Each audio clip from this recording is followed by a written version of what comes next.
All right, good evening. I'd like to start the meeting. If everybody please rise for a salute to the flag. I pledge allegiance to the flag of the United States of America and to the republic for which it stands, one nation, under God, indivisible, with liberty and justice for all. Please be seated. Good evening, everyone. Welcome to Township of Aldridge Zoning Board of Adjustments, September 19, 2024.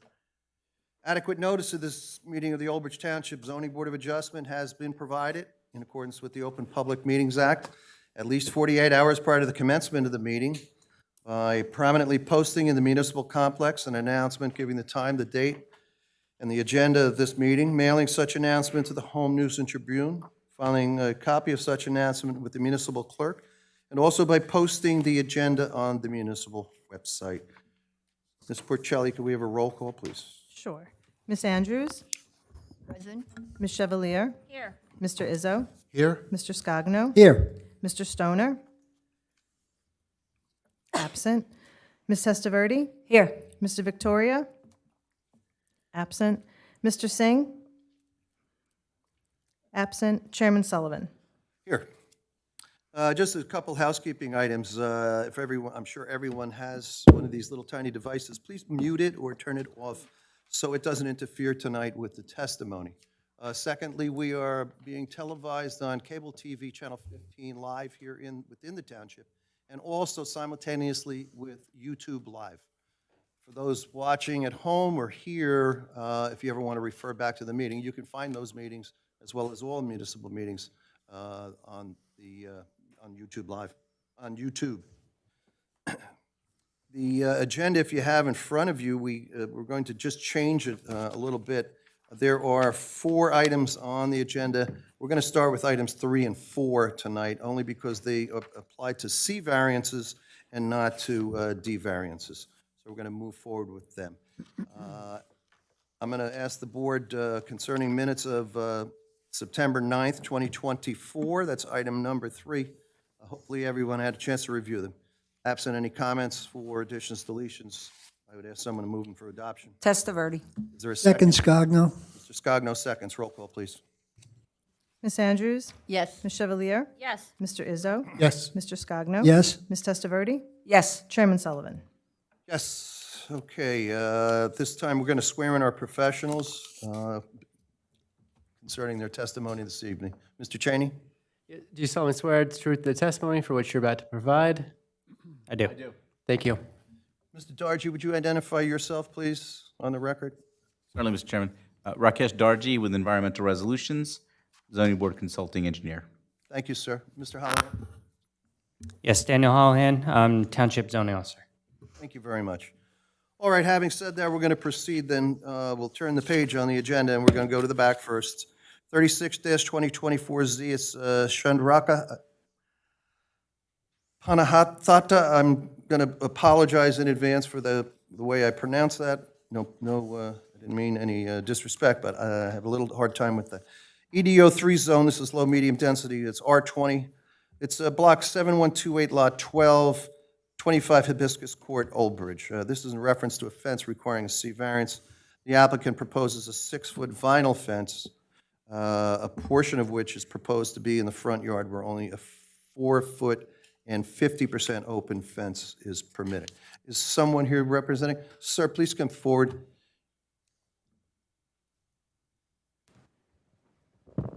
If you would, you can come up and have a seat and bring whatever you want. Those are directional microphones, so you have to speak directly into them. And I apologize for the way I probably didn't pronounce your name right, but the board attorney is going to put you under oath, and we'll put your name on the record, sir. Do you solemnly swear it's the truth of the testimony for which you're about to provide?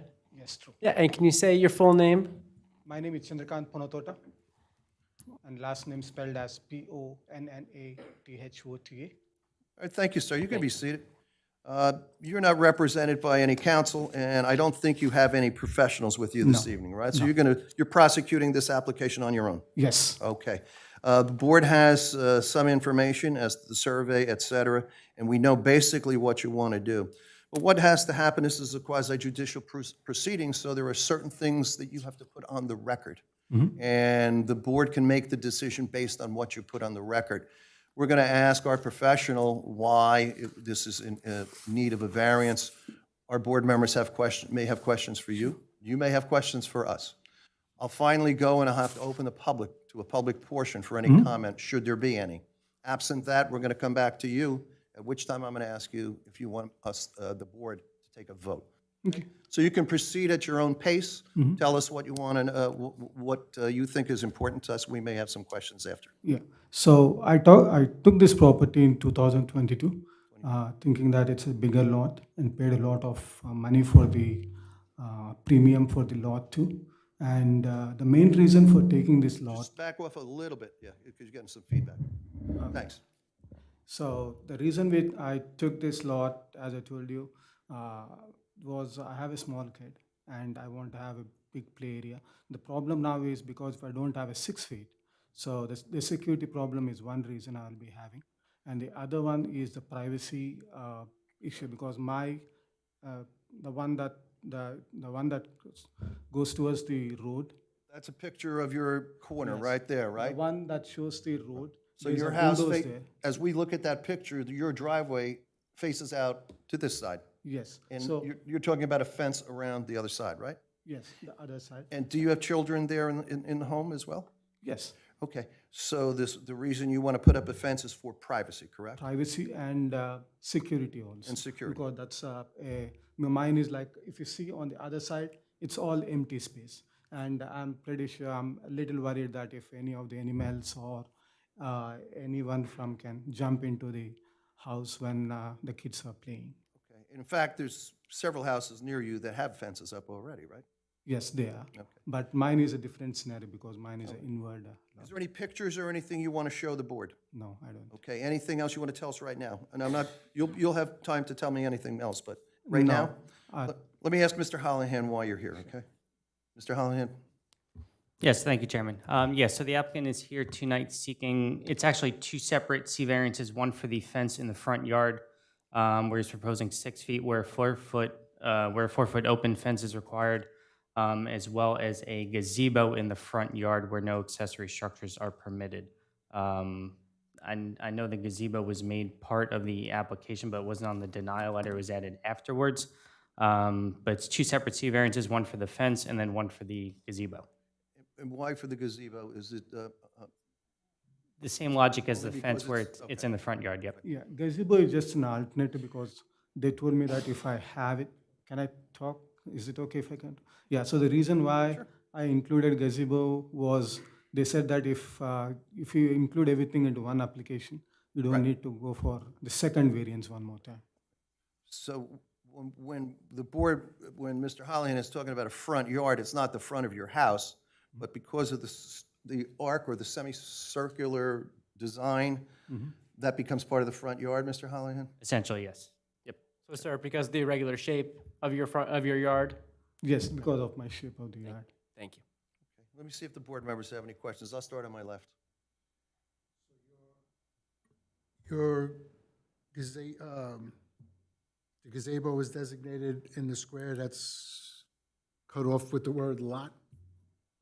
Yes, that's what I'm proposing. If there's a square button.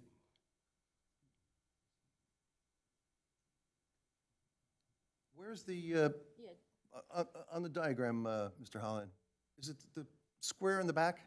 It's the blue square that is adjacent to the word lot. Okay. Yeah, okay. All right, thank you.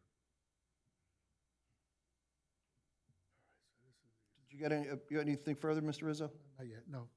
Yeah, okay, that's fine. Yes. We do have an HOA. Oh, so, Yes. so, sir, do we need an HOA letter? We did let the HOA know also. I did send a letter to HOA also, saying that there was a application that was sent, that was supposed to Saying you be did sent. notify them, is what you're saying? Yes. Okay. Yeah. I did send a mail to them too. Do we have a response from them? From the No, I haven't received HOA? any mail, no. Letter of no interest, nothing? No, I didn't receive any letter from them. Should the Has board, that- do- sh- go ahead. it comes up a lot. Should the board act favorably, we can make it a condition of approval that a letter of no interest or a letter of approval from the HOA is submitted to my office. Do you understand what he means by that? If you ask us for a vote tonight and we approve it, Mhm. part of the resolution will be that it's only approved if you get a letter of no interest from the HOA. Okay. So it would be dependent on the for that particular issue, not the fence, Mhm. but for the gazebo. So if that's the case. I don't know it's- what your rules are there, so. Yeah, we'll- so we gazebo can't- is just an alternative. If it doesn't work out, I don't need the gazebo at all. So, Well, and you were smart to bring forward that you'd want to put one in, so it will be, if you want, we'll decide on that, but it will be your obligation to get a letter of no interest or some sort of a letter from the HOA stating that it's okay with them. Okay, This for- happens occasionally, sir. This is not out of the ordinary or anything like that. This happens occasionally, and certainly it's just a condition of approval, and certainly would just be, reach out to your HOA and having them just send a letter. That's all. I believe the very next application has the same issue. Mhm. Okay. Sir, with regards to your gazebo, what are your plans for using it? Obviously, it's in your front yard. You're using it with your family? With the family, Okay. yes. Do you have any particular size that you were considering? I haven't decided yet. So I haven't decided yet on the gazebo size. I think there are some restrictions on what's the size that we need to put, but I don't have any requirement. I don't have any, Okay. I haven't even applied for the permit yet. There would be setback issue in that as well, or could be. Yeah. Mr. Hollihan, I'm sorry, Chairman, what was the question? would there be setback issue on the gazebo? What is the size of the gazebo? Doesn't the know proposed that, size? that's Okay, what I'm saying. so, I haven't applied I haven't even filed an application. gotcha, for it, okay. so- As it's proposed here, I believe it's under 150 square feet, so there would not be. As long as he maintains 3 feet off of the house and then 3 feet off of the property lines. Should that increase over 150 square feet, potentially? But at this time, since we don't know the size of the gazebo, it's really hard to tell. So that would be something like a 15 by 10, sir. I mean, certainly, Correct. as a condition of approval, if the board were to approve tonight, certainly, I think you could do a 15 by 10. Well, let me say that again, because we changed the zoning to R5. So if it's anything under 600 square feet, the setback is 10 feet. Where it's placed is 20 feet from the front yard property line. So up to 600 square feet, he would not have a setback issue. As long as the gazebo does not exceed 600 square feet, I would be okay with the placement as it's proposed here on the plan. So if we gave the approval, he would still have to come to make representation to you, the size would fit, correct? Correct. He would still have to file for a construction permit. Basically, should the board act favorably, he would just have a variance approval to put a gazebo in the front yard. Then it would be up to my determination to make sure it complies with all the other setbacks. As long as that's I got fine, then he wouldn't have to return to the board for anything. you. You understand that, sir? So I know you don't have a particular size in mind, Yeah. but there is a particular limit to what you could do. That's fine. So you would have to check with the zoning office. Yes, I'll check with. So you understand that, right? Yeah. So when I'm applying for the permit, I'm going to check with Danny to see if, what are the requirements and whether it will be possible or not. All right, yes. well, we'll see as we move forward if you want to leave that in or if we're going to ask, if you're going to ask for approval. Mr. Scogno, anything else? Complete, thank you. Yeah, does anyone else have Chevalier? a 6-foot fence in this neighborhood? I do not know off the top of my head. Maureen, do you know if we've seen any other ones in the Oaks? Not I that I mean, know it's a brand-new development, basically. It looks to me like if you look on Google Earth, you can see that there's several of them. So there was an amendment to the ordinance in 2023 that on corner lots, it allowed a fence in the front yard of where the house does not face. With this property specifically, because it's on a continuous road, it's continuously hibiscus, and it's not two intersecting streets, it's not a corner lot, it's an interior lot. Should there be two intersecting roads, he wouldn't require a variance because the house faces the way that it does. But because it's one continuous road, he does require that variance. The other thing that I did want to note is along the eastern property line, there is or all the way around the entire lot, around the bend, there's a 4-foot utility and sidewalk easement. As it's proposed on the plan, the fence encroaches into that easement. Should the board act favorably, and I did confirm this with the resident, he would have to relocate it 4 foot from the property line, which would have him outside of that easement. I'm okay with that. You understand, you already discussed that, right? Yes, I did discuss As you with him. proposed it, it was in an easement, so those that may be watching at home, that it couldn't be there, it would have to be 4 foot Right, back. the 4 And feet if I we have to approved, you would agree to that, correct? Yes. Vice Chair, anything else? No. Ms. Andrews, anything? Nothing, thank you. Ms. Testaverde? Counselor? Nothing from me. Okay. Anything else you want to tell us right now? So what, you were talking about the HOA, right? HOA, do I need to get any letter from the HOA, something like that, saying that it has to be conditional approval, something, there was something that was discussed earlier, right? So Right, just you wanted already- to know, do I need to get anything from my You're referring HOA? to where the location of the fence? Yeah, so there was one discussion that happened regarding the HOA, right? Whether the HOA is okay with that. Do I need to get any letter from the HOA now, or are we okay with that? Well, the resolution wouldn't be issued unless you got that. We could Okay. give permission tonight, but the actual resolution will be issued by the next meeting.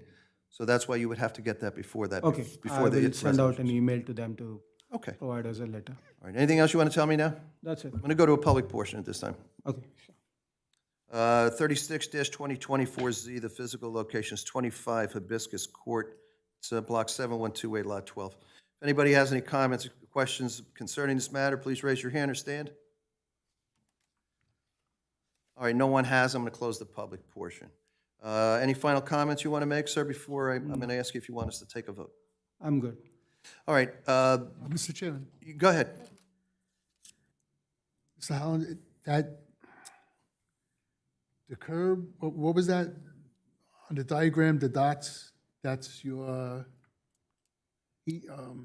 what did you call that? Easement. The Yeah, easement. there's a 4-foot sidewalk and utility easement, which encumbers the first 4 feet of the property. So now where you have the arrow for 20 feet with the dotted line under the gazebo, is Correct. that 20 feet going to decrease?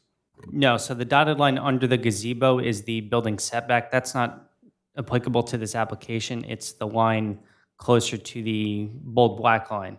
Okay. It has to go inside of that. Yes, And you said that was, 4 feet. Yep. thank you. Anything else, board? Any comments? Well, these are matters that we've seen before. Yours is a little different only because it's a continuing street. It quite often happens where people own properties on a combined street where what we call the front yard, what's referred to as a front yard, is really a side yard that most people would think.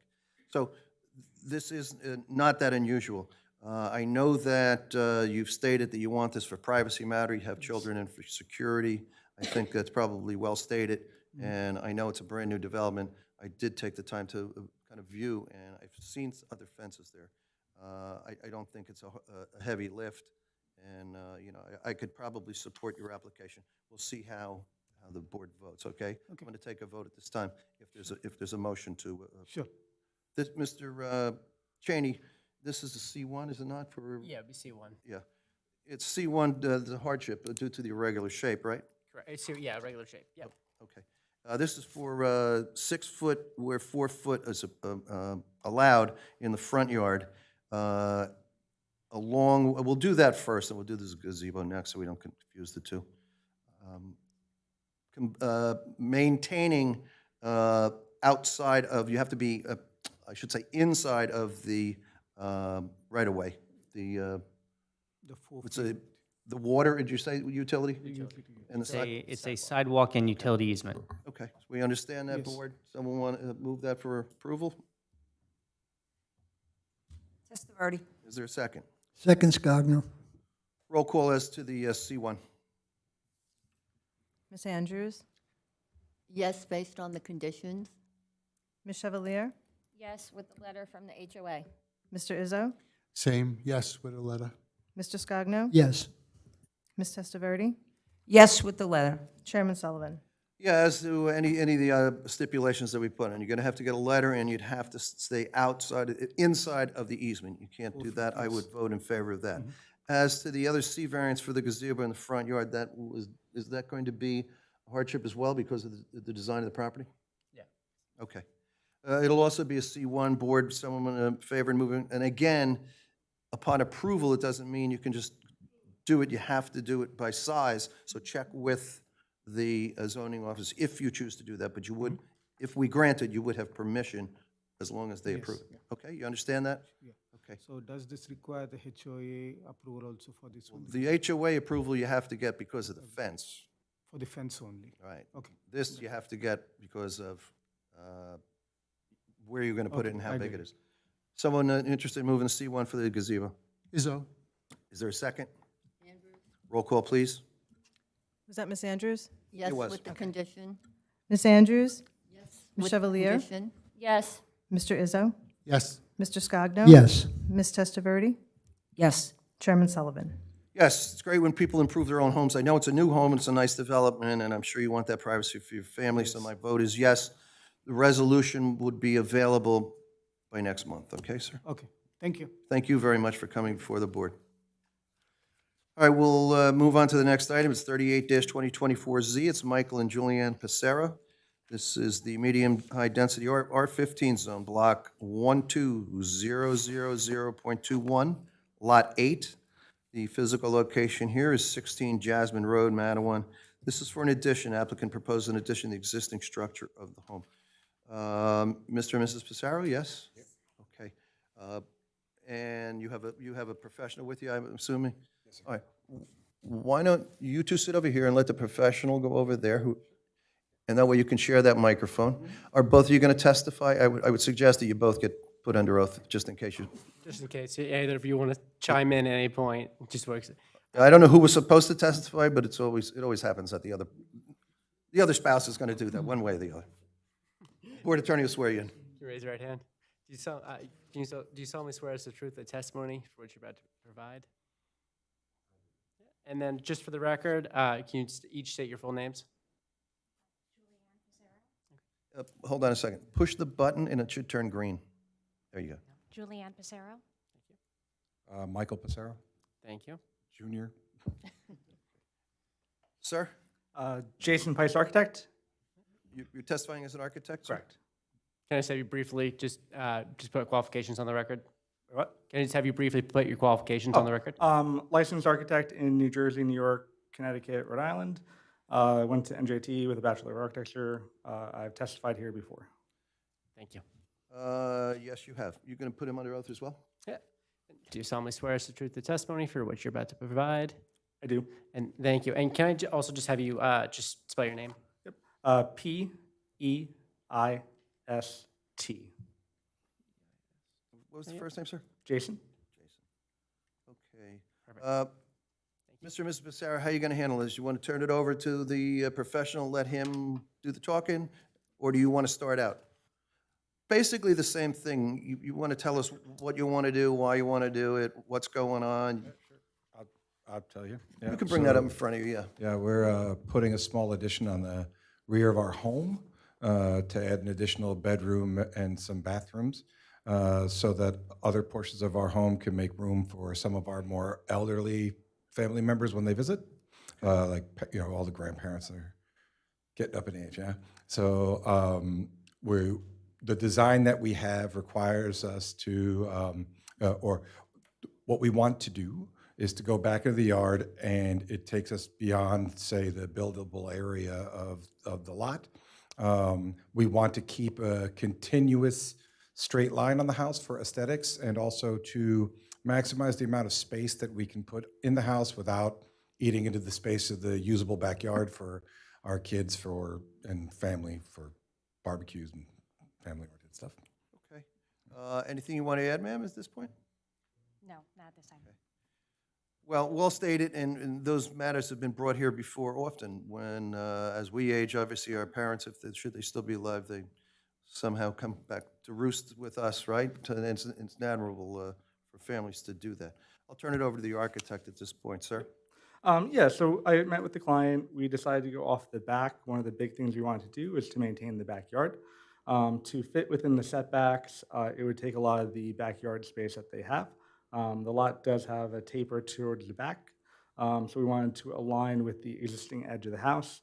One of the big items was the combined side yard setback. The existing house does not meet that requirement. And in addition, the minimum side yard was 15 feet. By keeping the existing, because of the taper of the backyard, the dimension towards the back was a little bit smaller than the existing. So we wanted to kind of maintain the best we could, the backyard, with the shape of the lot.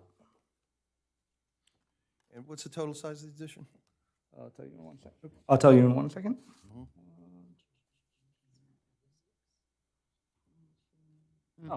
546 square feet. And what did you say you were putting in there? One bedroom, two baths?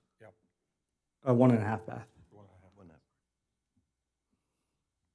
They wanted to add a powder room to the backyard because the existing bathrooms are further into the house. So it's going to create a violation of setback because you're going to follow the same path. Correct, and there's a taper towards the back. Anything else you want to tell us at this point? Nope. Mr. Holohan? Thank you, Chairman. Yeah, so the applicant is here tonight seeking two separate C variances, one for the side yard setback on the right side of the property, where 15 feet is required and 12.43 feet is proposed, as well as a variance request for a side yard combined setback where 26.16 feet is required and 40 feet is proposed. Both conditions as they stand now are existing nonconformities. So due to the exacerbation of those deficiencies, they are required to be here in front of the board for those variances. Okay, so both of those Cs are, you said, they're pre-existing conditions, right? Correct, yes. And they're nonconformities? Correct, yes. We're just going to expand on that if Yes. approved? Yep. Board members on my left, questions as to the testimony? Oh, diagram looks good. Mr. Scogno? Vice Chair? None. Mr. Cheney? None right now. Okay. This would be just for the two Cs, right? Yes. Okay. I'm going to go to a public portion if you don't have any further testimony at this point, okay? Is that all right? You heard what I did before, right? Yes, sir. Okay. We're required to do so, so. This is 38-2024Z, 16 Jasmine Road. And you know, before I go to the public portion, this is in Lake Ridge, is it not? Yes, sir. Okay, and I did mention before, do you have a letter of no interest? We do. We do, yes. Have we been presented with that? I believe one was submitted. I have a copy here, if necessary. Could you, yeah, could you bring that up to me so first the attorney can look at it and then he'll advise if the board can see it? Yeah, the board can see it. I mean, yeah, it's standard letter of no interest. Honestly, it could be submitted to Maureen after if we don't want. We did not have a copy of this, right? There should have been a copy. There should, I have looks one. like this? Yes. Okay. Oh, okay, I good. have Okay, it. perfect. Okay. Yeah. So we already have that in place, fine. Yeah. Now I'm going to go to the public on this. 16 Jasmine Road, Mattawan for an addition. It's in Lake Ridge for an addition to a home. Anyone here wish to be heard on this matter, please raise your hand or stand. No one has, except the attorney, so I'm assuming he's not going to testify. We'll close the public portion. Anything you want to tell us? Board members, any questions as to what would be done here? And then we'll go to Mr. Cheney to advise us C1 or 2. I guess it's probably C1, I'm thinking. Yeah, C1 is where I'm looking at this. Mr. Holohan, actually, do we have any clue about the history of the property? I know it mentioned the taper. I just want to make sure we're not dealing with, something essentially that this is essentially how the property's been. If that's how the property's been, that's fine. Lake Ridge is a relatively older development, so I don't know for sure, but my assumption would be that the standards at one point have changed, which has made this property non-conforming in a couple of ways. Because if you look at the site plan on the top right of the plans, That grayer line would represent that building envelope, which the existing building doesn't fit within that envelope. The whole right side of the building is non-conforming. So should there have not been that taper towards the rear, there's a section of our ordinance which would allow them to continue that building line. But because that rear portion does taper, they actually get closer than what's existing, which is why they're here tonight. Thank you. Yep. Yeah, and that is the original structure, and since then, policies have changed, which is why the existing structure's outside of the zoning. Yeah. Thank you. Okay, anybody else have any questions concerning this? Am I right? No? So again, C1. For the side yard, the right side yard, right, 15, supposed to be 15, 12.43 exists. We can take them both, right? And the combined is 20, what did you say was 26?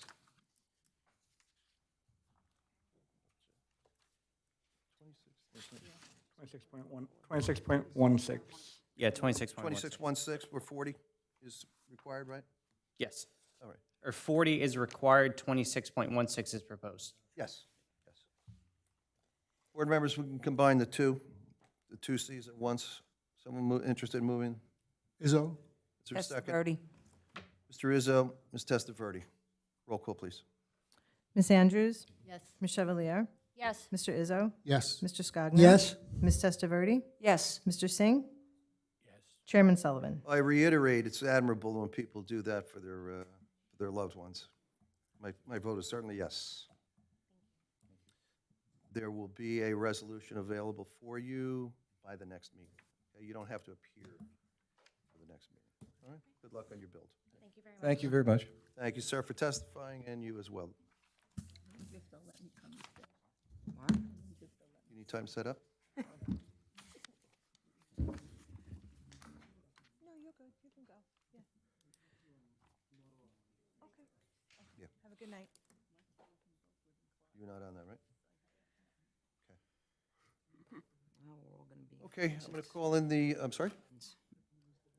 Yeah, Mr. Devinder Singh has come in and is on the dais as a member of the body, so we marked down his time that he showed up, right? Okay, very good.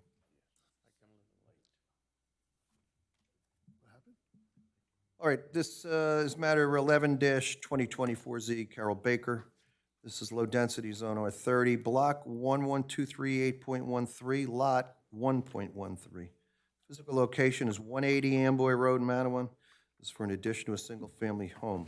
Applicant proposes the partial reconstruction of an existing single-family residence on the site to create a habitable second floor and create both front and rear covered porches. The rear porch proposed would be created by covering the existing deck at the rear of the home. Anthony Cambria, Esquire, representing. Good evening, sir. This is a continuation, the board may recall. Sir, Good evening, Mr. Chairman, members of the board. please be seated. More comfortable, and the mic will pick you up a little bit better. Terrific, thank you. Anthony Cambria, appearing on behalf of the applicant Carol Baker, sitting to my left. With me also this evening are two professionals, one per your suggestion. Mr. Will Esri, founder, principal of Handline Architects. He's a licensed architect. Additionally, I have Mr. John Kikina, a licensed planner here in the state of New Jersey. I would have them both self-qualify as to their education license and experience as needed. At this point, I would defer to both my professionals and offer Mr. Will Esri as an architect. Is your first witness tonight? Mr. Will Esri, yes. Okay. Mr. Esri, you've been previously put under oath at the last, so you're still, consider yourself still under oath, sir? Yes, I will.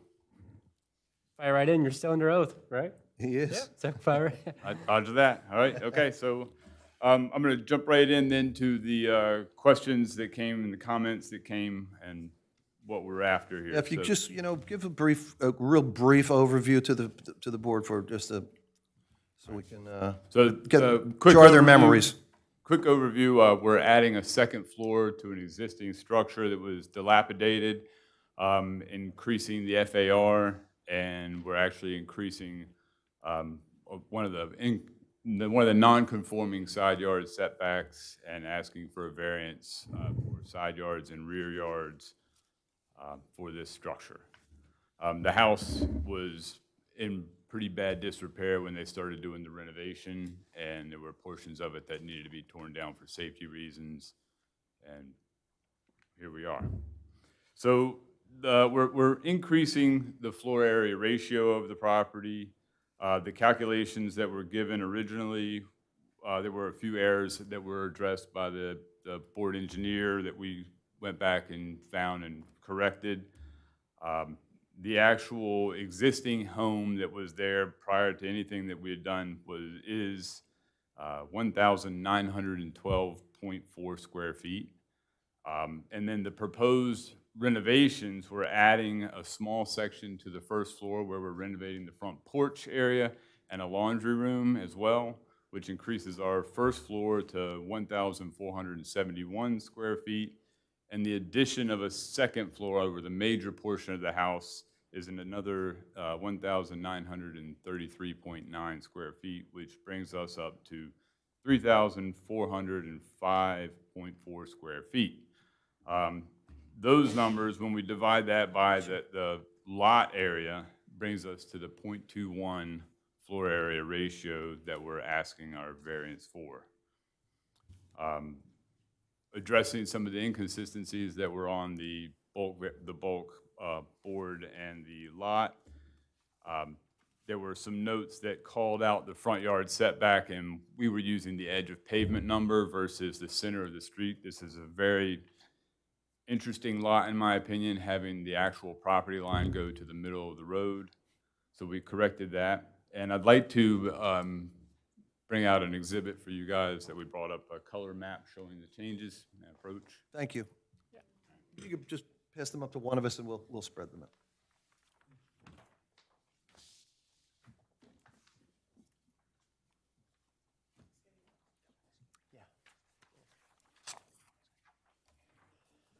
Need one for Mr. Singh as well. I don't see in the notes based on, obviously, I'm different attorney than was handling it at the last meeting. I don't see any prior exhibits on this, so this would be A1. Just want, okay, just want to make sure. I have it, thank you. So A1, we'll do site/mod roof plan.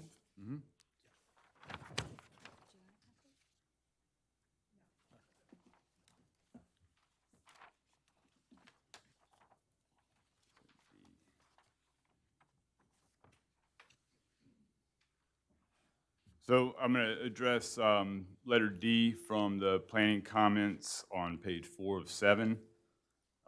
It says in D, the architectural plans indicate the existing heated floor area is 1912, where the proposed was 1951.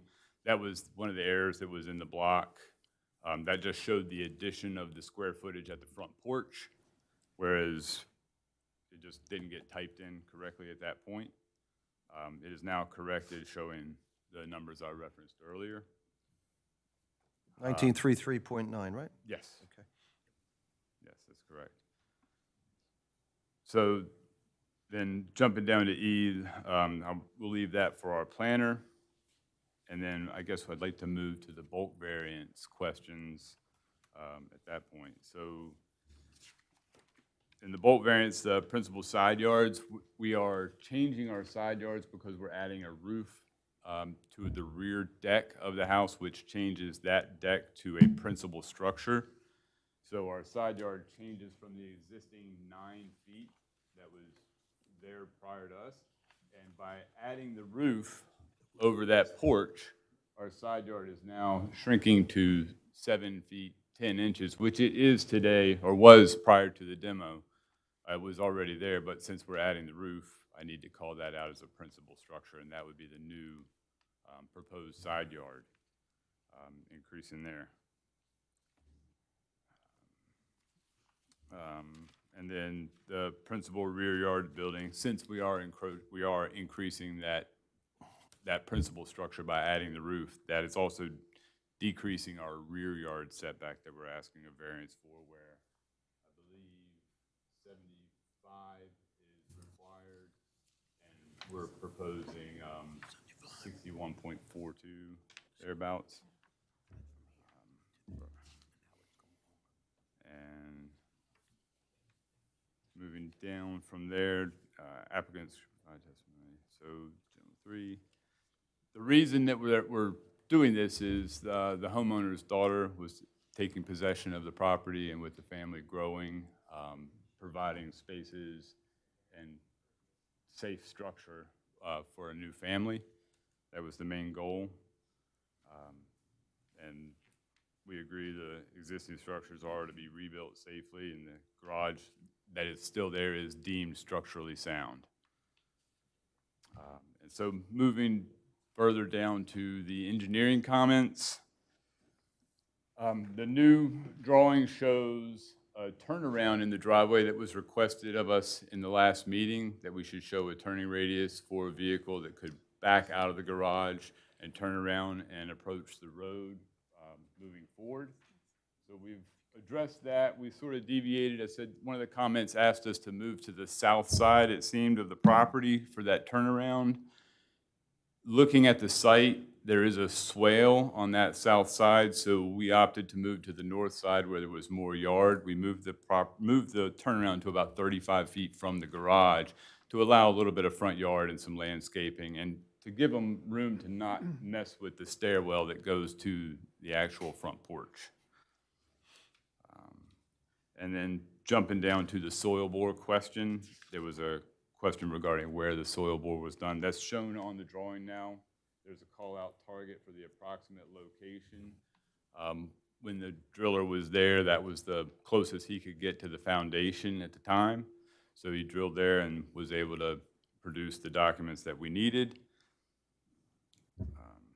And so to speak a little bit about that, I guess there was some questions regarding water tables and things of that nature in the last meeting. So we spoke again to the driller. He hit modeling at 4 feet down. And there in the report, it's silty sands and organic silts down to that 4 foot where he hit clayey sand. That's where he had some soft modeling, and didn't hit standing water until he hit about 14 feet. So that's about 10 foot of difference in the actual standing water and where he had that modeling. So we're projecting that there's a clay bed that runs across there. There's probably some runoff from above that's resting on that clay, but we will definitely say that if it's required, we'd have a geotechnical person perform a test and say if that's the mean water line, or if it is down at the 10 to 14 foot range, we'll accept that. So that being said,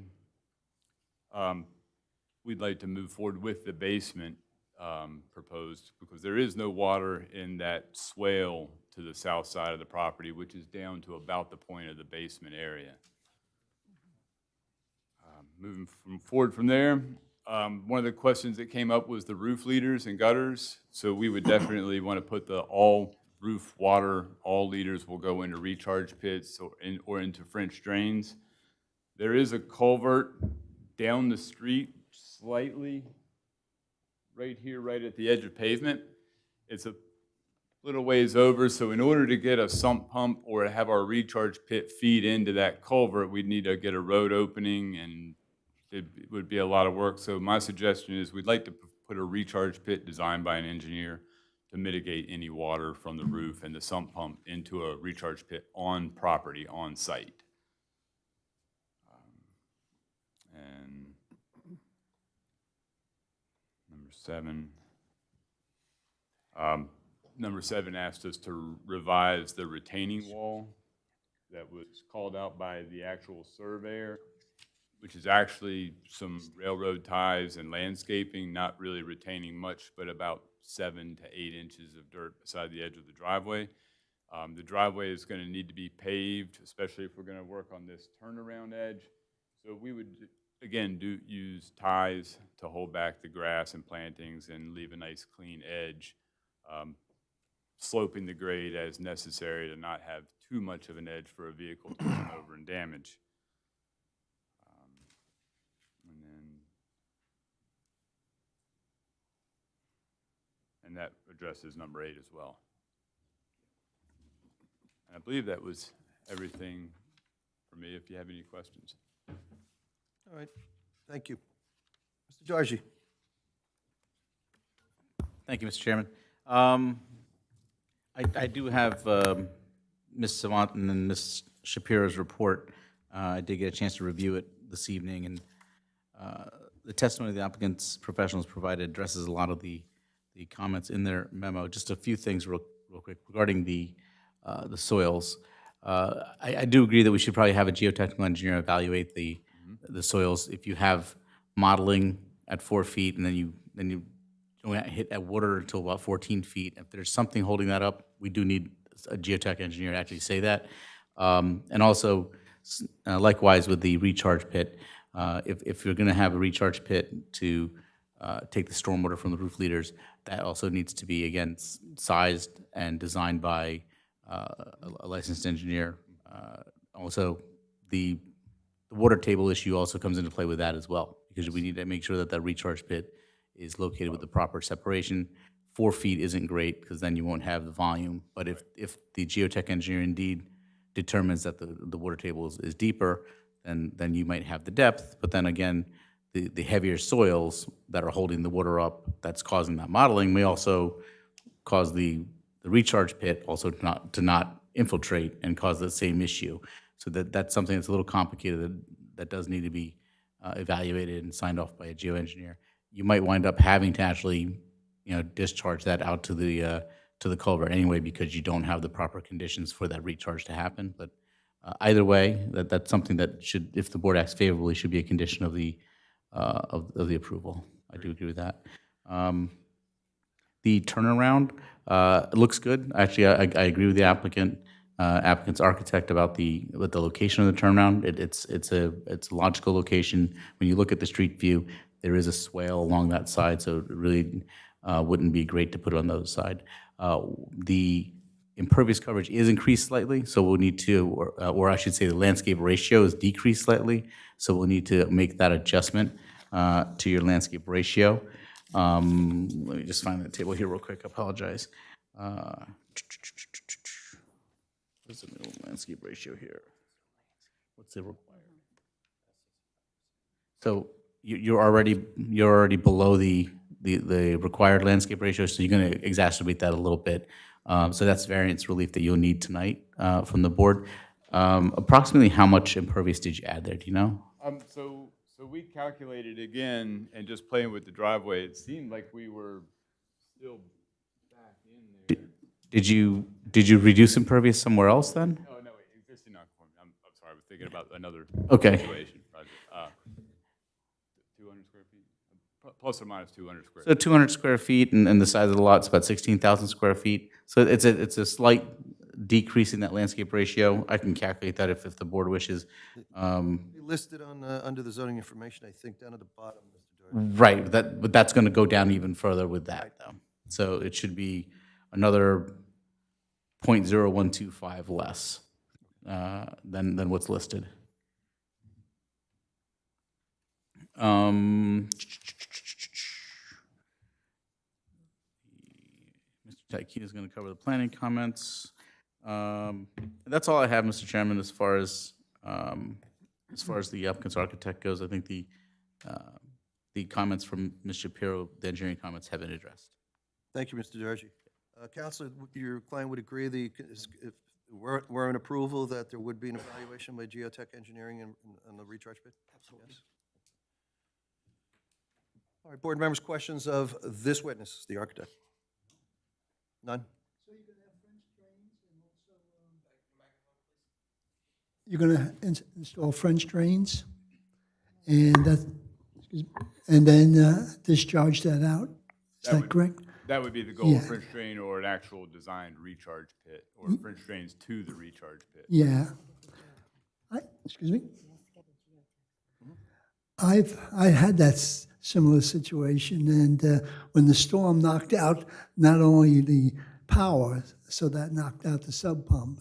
So is there any thought of a generator, backup generator in their design?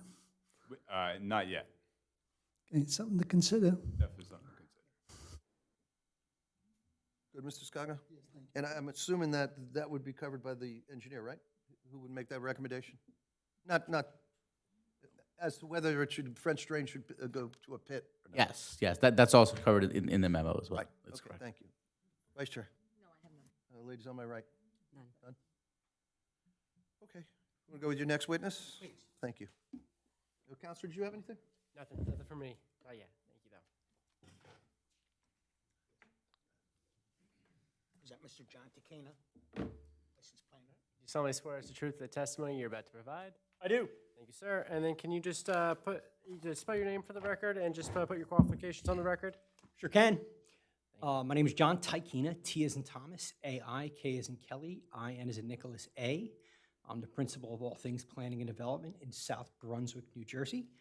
I have been a licensed planner since I graduated Rutgers University in 1992. I've had the pleasure of keeping my license in good standing for the last 32 years. I grew up in town. Actually, I have my 40th high school reunion on Saturday. And Giving your age away, sir. Excuse me? You're giving your age away. I am giving my. And you have testified before this board before. And, I have. And we'll I've had the recognize your pleasure. credentials and your expertise. Thank you. Thank you so much. So we are here for an FAR variance, as well as some minor bulk variances. I'll take you through kind of each of them. And fortunately or unfortunately, we're going to have each bulk variance. We will have some C1 variances that relate to the side yard setbacks because of the shape of the property. And then we'll have C2 variances that'll relate to our increased, or I guess our decreased landscape ratio and our rear yard setback, where we're covering that porch, which increases. It's an existing structure today, but when we cover it, we change it from an accessory structure into part of the principal structure, and that's why that setback reduces. So we do have a 16,000 square foot lot in the R30 low residential zone. It is located across the street from your brand new golf course, which was not here when I grew up. And your golf course is lovely.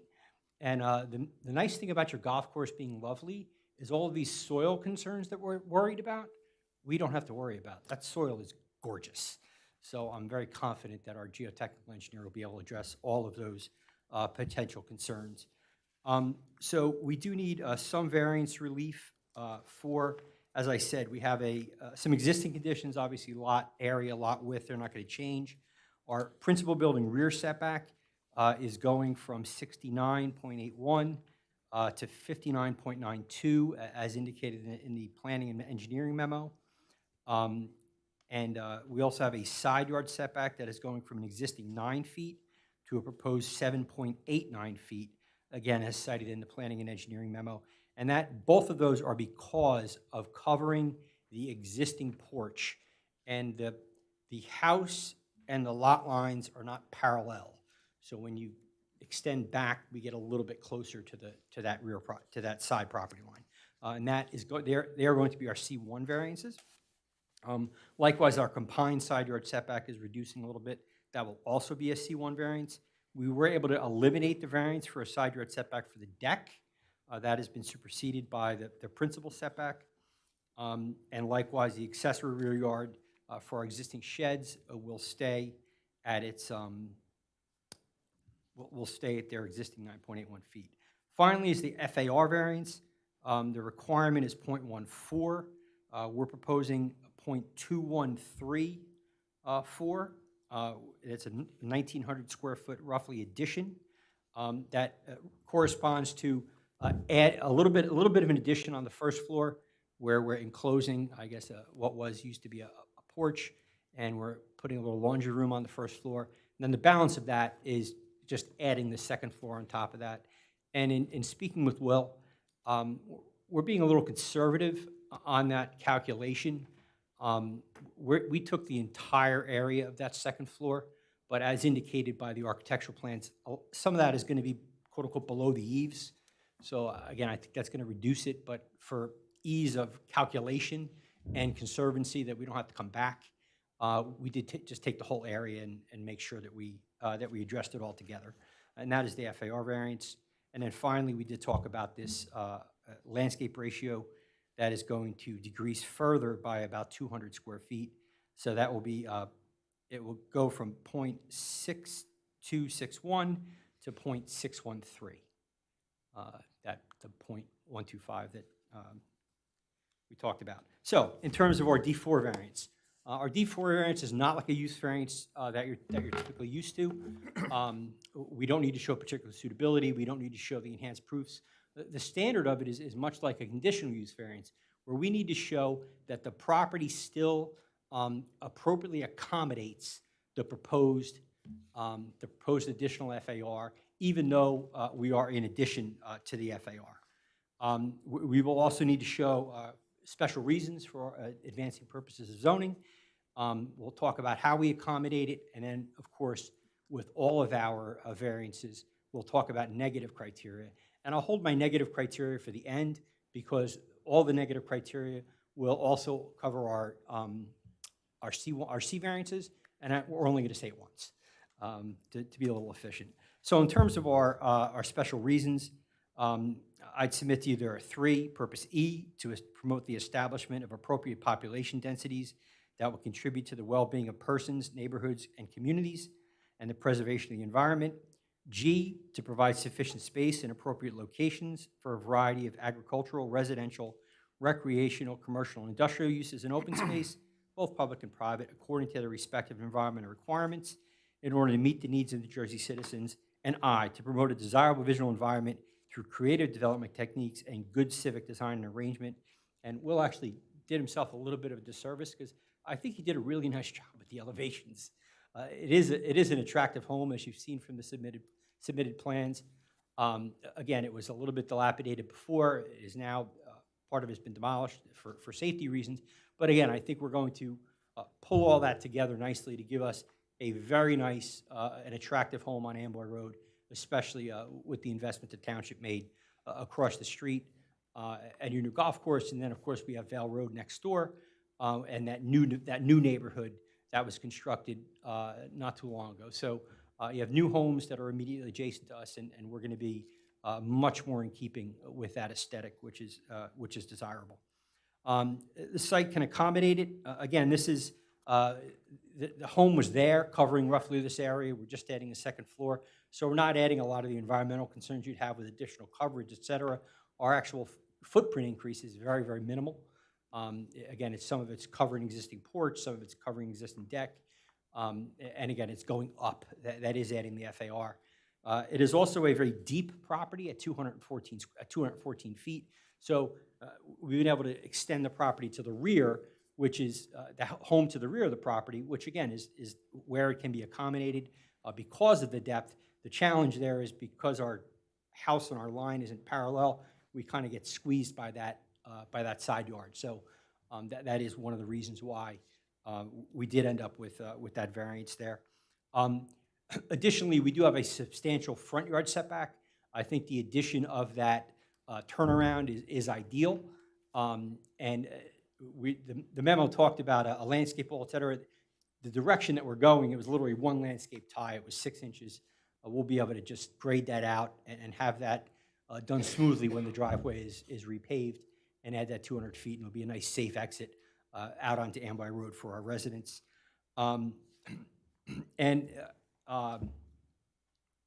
So I think for all those reasons, I think that the property is well accommodated, even though we have the additional FAR with that additional second floor. In terms of our negative criteria, excuse me, let me talk about our bulk variances. We do have a C1A variances for our side yard setback issues, because the narrowness of the lot and the taper both kind of force that side yard setback to be reduced by extending the property straight back. And then the balance of them are flexible C variances for our landscape ratio, because again, I think it's a better plan with that additional turnaround there, the modest 200 square feet. And I believe covering that back porch will give us a nice rear yard area outside, and again, as we said, additional area for the growing family without having additional coverage onto the property. We're just covering up a deck. So again, I think in each instance we have a better plan. In that regard, it will be a home that is more keeping with the neighborhood. That's actually specifically one of the findings in Kaufman v. Zoning Board of Warren. That really was the seminal case that talked about C1 and C2 variances, is yes, it's appropriate for the board to grant that relief when the relief facilitates a home that'll be in keeping with the surrounding neighborhood and the character. In terms of our negative criteria, first, we have no substantial detriment to public good. Again, it's a single-family home. It's not a noxious use. We're going to be, quote-unquote, just like our neighbors. We will, again, we're just putting up the second floor. In terms of being just like our neighbors, the planning memo mentioned it as well. So the same way that Ms. Swan calculated the FAR, she did the surrounding homes and found, I guess, 3 of the 5 that had FARs that were in excess of the standard, with lot sizes that were also below the standard. It's a 30,000 square foot lot area, and most of all the stuff on Vale Drive is in the 12 to 15,000 square foot, same as we are. So again, we're very, very similar to our neighbors. But we did have 1, 2, 3, 4, 5, 6, 7, 8 of those homes on Vale Drive and Hunter Court that are in exceedance of the FAR of 0.2, and with 3 or 4 of them, 4 of them, excuse me, that are in exceedance of the FAR even that we have. So again, we're somewhat in keeping with our neighbors. We're certainly not going to have any detriment on them, and with both of them, we are certainly not going to blow up our zone plan and have a negative impact on our zone plan or our master plan. I do want to talk about the master plan just very briefly. The R30 zone, it provides for low-density residential in areas serviced by existing and planned sewer and water. We have sewer and water. Again, we're an existing undersized lot within that R30 zone. Kind of the whole area got upsized, got upzoned, I guess, and left a myriad of non-conforming properties in its wake. And fortunately or unfortunately, they all get to come see you. So again, I think that we're not going to have any negative impact on that. It was an existing developed lot before. We're just finishing its development and improving its aesthetics dramatically. So for these reasons, I believe the board has the ability to grant the relief requested, and I'm available for your questions. Thank you, sir. Can I just have you really quick run through for what, for your C1s, which ones you were saying for your C1s? C1 is the side yard setback. Okay. Both for the side yard setback and for the combined side yard setback. C2s will be for the rear yard setback and for the landscape ratio. Thank you. Right? I hit all 4 of them? I believe you did. Yep. Right? Okay. Darji? Thank you, Mr. Chairman. I'll try to make this quick. I do agree with Mr. Tekina's reasoning and proofs for the variances. Essentially, for floor area ratios, typically for commercial floor area ratios, the intention is to control intensity of development and density. For residential, typically density is done by units per acre, and the purpose of a floor area ratio for residential is really more because you're trying to establish a certain neighborhood aesthetic. And I think Mr. Tekina's testimony is spot on that the intensity or the floor area ratio the applicant is proposing is consistent with the adjoining neighborhoods. So in that regard, I think the criteria is met for the D4. With regard to the C variances, again, most of the arguments are similar because it's an undersized lot. They're also almost part and parcel of that overall variance for the floor area ratio. The turnaround is a better design alternative. It does actually promote safety, so that's again another impetus or reason for grant of that variance. So I don't have any real issues with the granting of any of those variances. I'm happy to answer any questions the board may have. Thank you. Mr. Holliday, do you have anything to add? No, Chairman, not at this time. Thank you. I remember we talked at length about the odd design of this particular lot. And when you brought up the golf course, that was the old Rose Farm Properties there. And I don't know that probably wasn't why that lot line went to the middle of the road, because the middle of the road probably wasn't anywhere near what the middle of the road is now. And this was an odd designed shape, probably parsed out from bigger lots for whatever purpose, I don't know.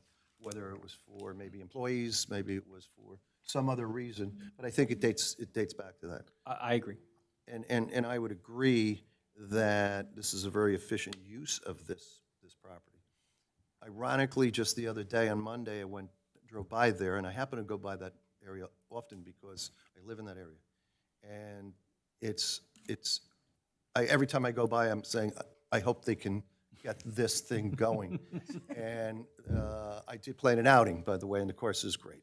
If you're a golfer, you should go there. Just took it up again after 25 yeyears. The fourth But kid stopped. I do agree with Mr., I wrote it down. Esri. Esri. I agree with his facts and findings, and I know that the professionals haven't spoken against that, and I haven't heard anything negative there. And as to your particular planning, I would agree with your foundations, and I think they were well stated. Let's see if the board has any questions. I'll start on my left. Mr. Singh, Mr. Rizzo, Mr. Scogno, Vice Chair. Yeah, Mr. Darji. Yes. If the geotech says that, it is on. Turn it towards you. If he does get the geotech, he has to get the geotech. Yes. Yes. And if there's a problem, is it going to affect any other properties if he has to run back out to the road? No, it's possible to engineer a drain to go out there. There's probably some things he has to overcome to get the drain out to the storm inlets. Not anybody else Correct. around him. It won't impact the adjoining Just us. properties, though. Perfect.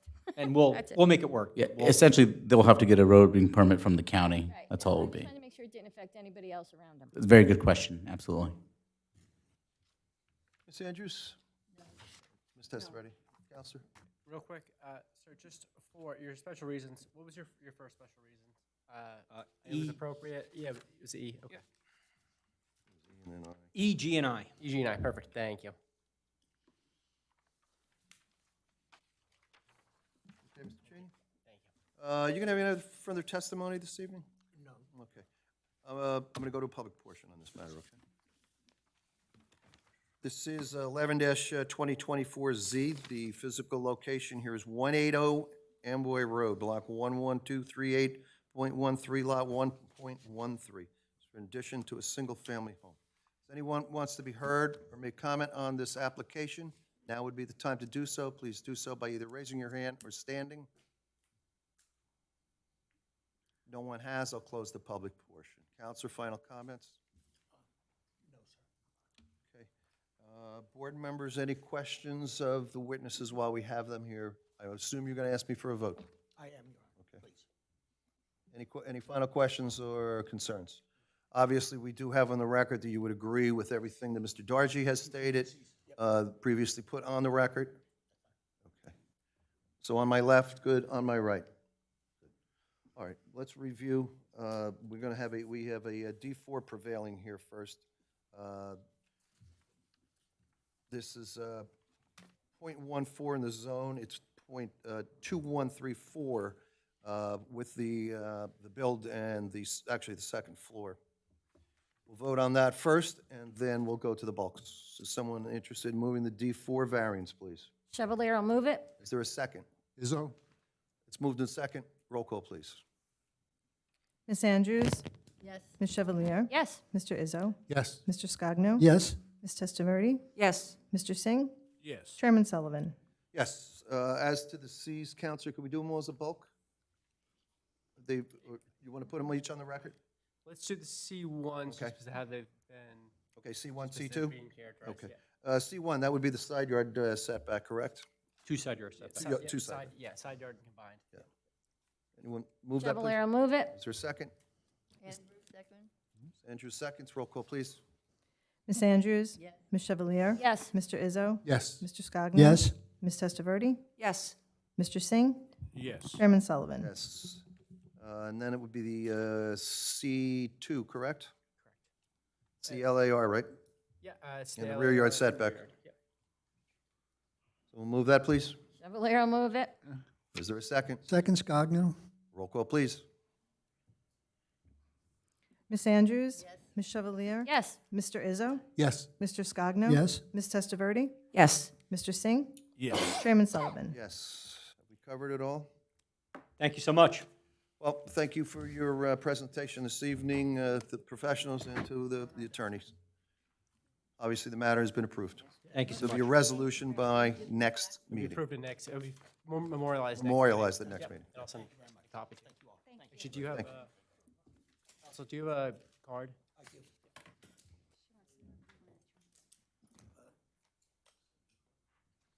I'm going to ask for a 5-minute recess at this point for the stenographer and the board can stand up and stretch out.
All right, we've returned from recess. It is, I think, 8:45 PM.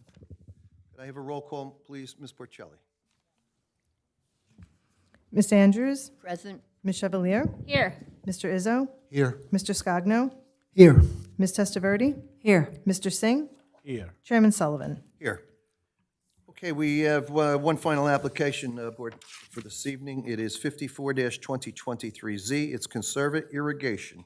ZR20 zone, low, medium density residential. This is block 12301, lot 1, physical locations 4291 Old Bridge Mattawan Road. This is for an office for an irrigation company. It's requiring a major preliminary final site plan with C and D variances. Applicant proposes to operate an irrigation company out of the former dry cleaner. Lawrence Sachs representing the applicant, sir. Yes, good evening, Mr. Chairman, members of the board, board professionals. Lawrence Sachs on behalf of the applicant Conserva Irrigation.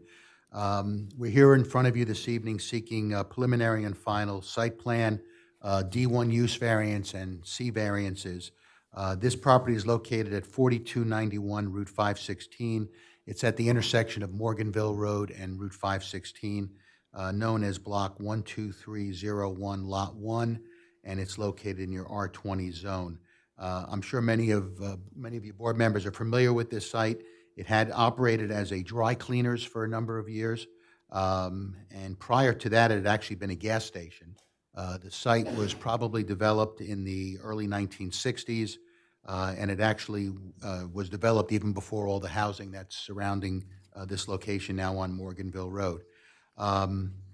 My client is Conserva Irrigation. I have Chris Venieri seated to my right here this evening. He's the principal of the company. He will explain to you what his business is, but essentially he's an irrigation and sprinkler installer and servicer. He plans on using the existing building on the site, which is about 1,850 square feet, as his office, and also will store some material inside which might be weather sensitive. He'll explain how many vehicles he has, how many employees, his hours of operation. There's ample parking on this site. We recently met with Middlesex County Planning Board because this is obviously on a county road, being Route 516, and they had made a number of suggestions to the plans, and that's one of the handouts that I provided to you this evening. That meeting was facilitated by Ms. Sawant and Ms. Shapiro. They, in fact, met with us with the county, and there were a number of good recommendations made, and we've incorporated that into the plan. So, Mr. Chairman, what I'd like to do is have Mr. Venieri sworn in. I just have a number of questions for him regarding operations.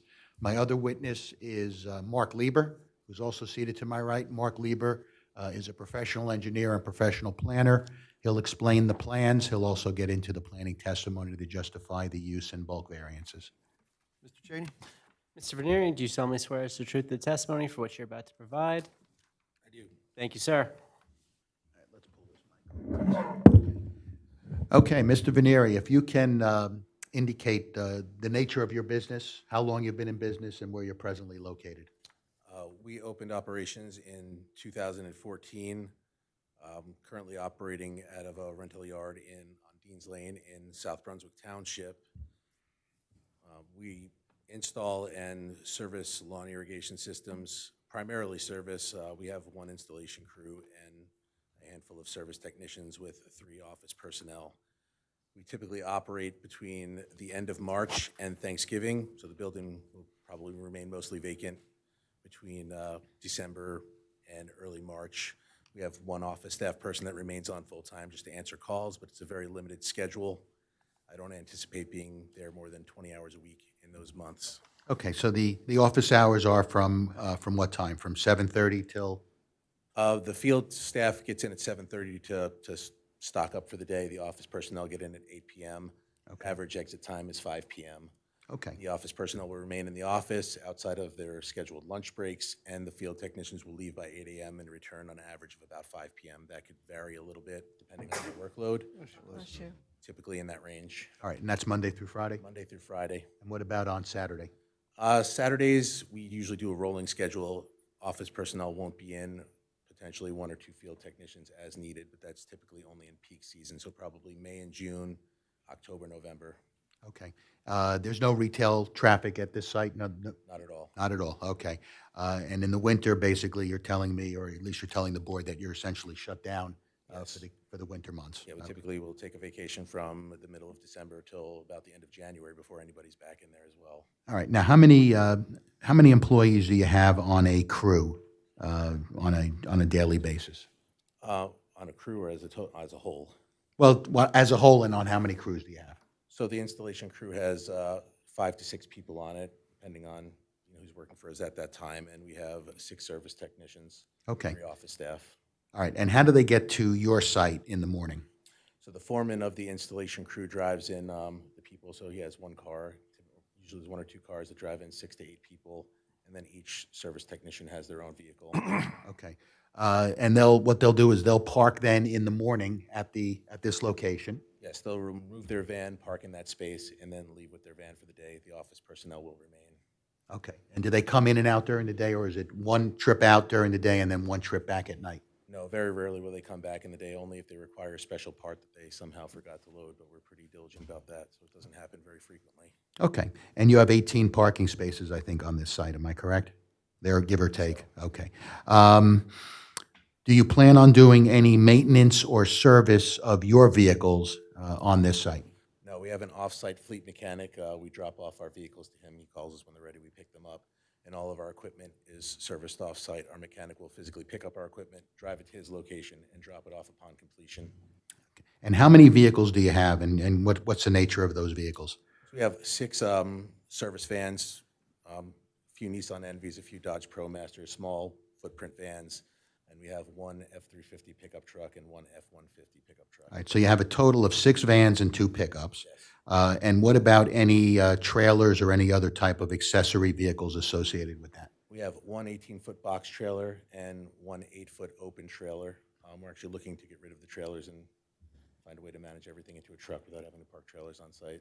All right, so essentially then, just to summarize in terms of the vehicles that would be parked overnight on site, it would be the 6 vans, 2 pickups, your 1 small box trailer, and your 1 open trailer, okay. And in terms of deliveries, would any tractor trailers come to this site? No, all of the materials are dropped by our vendors in a pickup truck or flatbed truck, so nothing larger than a tow truck. All right, and how often does that occur? Usually not more than once or twice a month. Okay. All right. All right, so Mr. Chairman, I don't have any further questions of this witness. Certainly he's available for any board questioning. Sure. How many office personnel was there? 3. We only retain 1 full-time in the winter, though. The other 2 are seasonal employees. I just meant normally you have 3, Mhm. right? Okay. I have nothing else. Mr. Darcy? I don't have any questions, Mr. Chairman. Mr. Hollihan, any questions? No, at this time, Chairman. Thank you. Thank you. I'll start on my left. If any questions of this witness? No. Mr. Scogno? It does have septic. It does have septic on site. Thank you. Vice Chair? None. Sanders? No? Previously a gas station, and from what I read correctly, if I'm wrong, the environmental protection was from 2009. That's the last time that anything was checked? Yeah, it was a gas station, and I believe there are my engineer can answer that in more detail, but I believe there are monitoring wells that are on the gas station, from the gas station use from many, many years ago. The dry cleaning, it was really just a drop-off store for the most part. So in other words, what they would do is people would drop off the dry cleaning, and it would be obviously dealt with and cleaned elsewhere. But I believe the monitoring wells are there from the gas station use, if I'm not mistaken.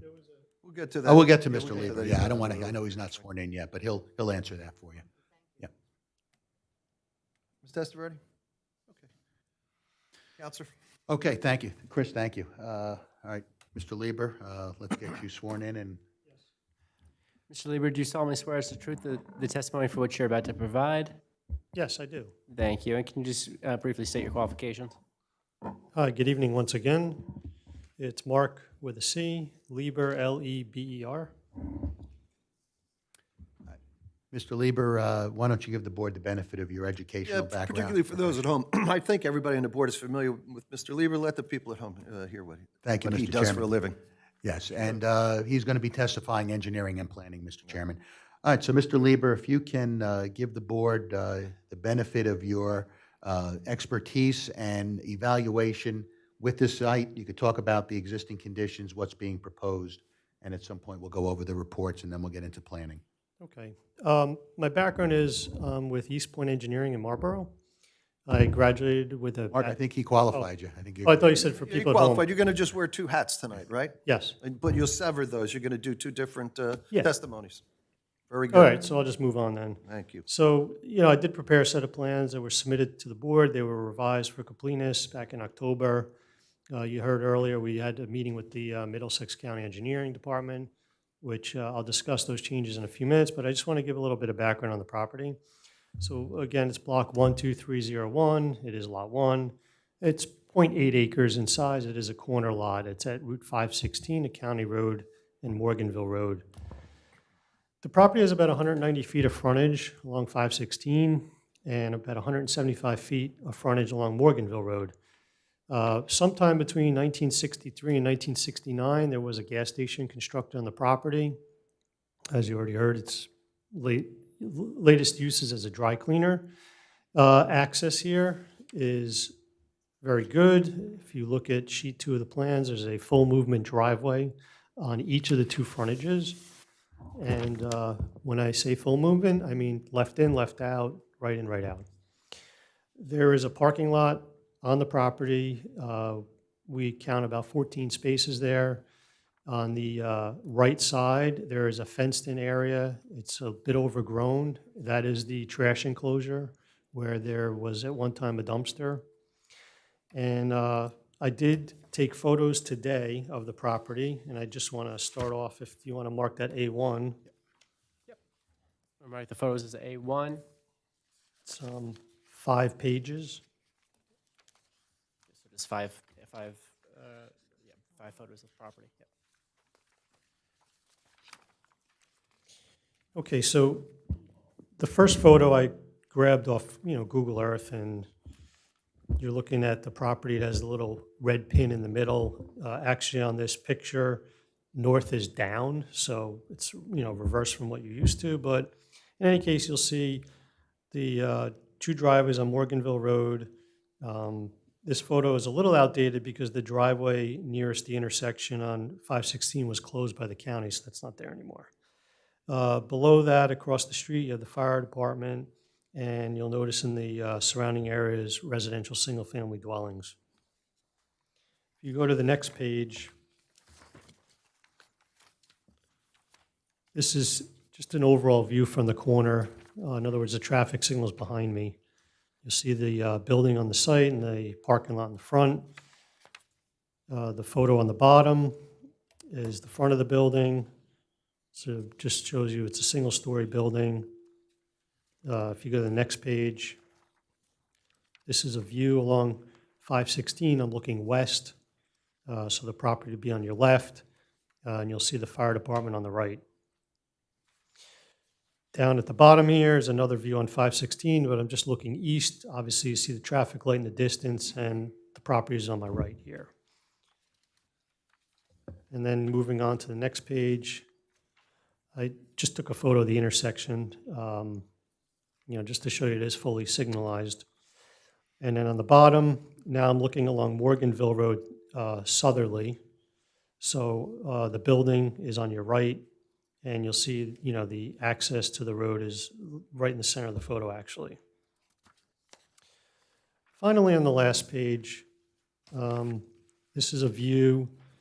Again, this is the right side of the property when you're standing on 516, and you'll just barely be able to make out a fence there. It's all overgrown. That was the former trash enclosure that was built on the property. You'll notice that there's a single-family dwelling next door on lot 2.13. And then the last photo is really the rear of the building. If you look at our plans, there's some grass area in the back. I just wanted to take a photo so you could see what that looked like. And that would be all the photos.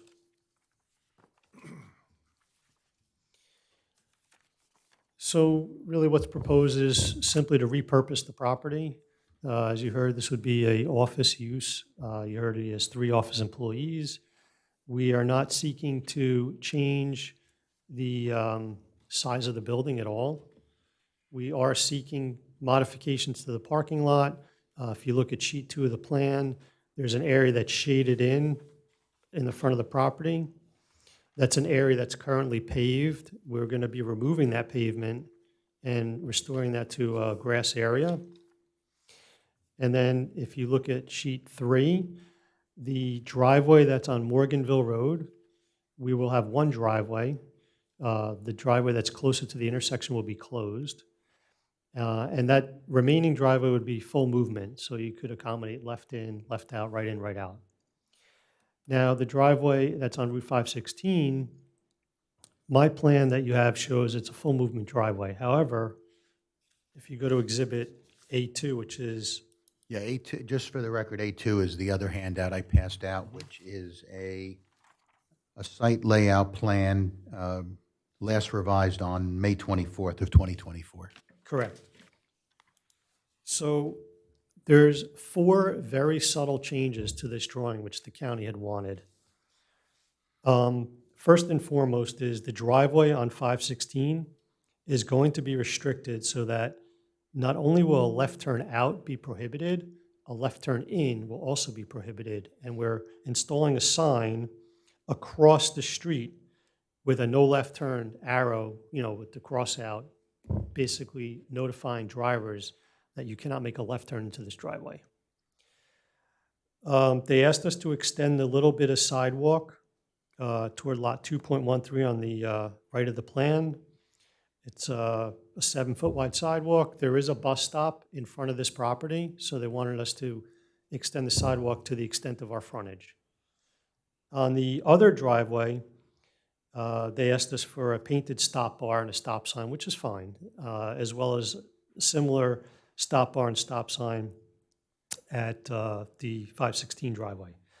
Then the last change is, when we had submitted the plan, we were proposing to fence the entire front of this property with a see-through ornamental fence.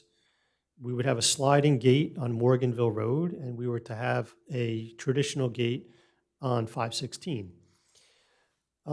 We actually ended up removing all that from the plan, namely for 2 reasons. One, the county wasn't excited about having a gate along a driveway because it impedes free flow of traffic in and out. And secondly, the fire chief had a problem with that, saying, well, if we have to respond here and the gate's closed, we would have to drive through the gate. So all the frontage fencing has been deleted from the plan. It's not part of the project anymore. We are still, however, proposing the 6-foot-high white vinyl fence along the back of the property and the right side. So that's still part of the plan.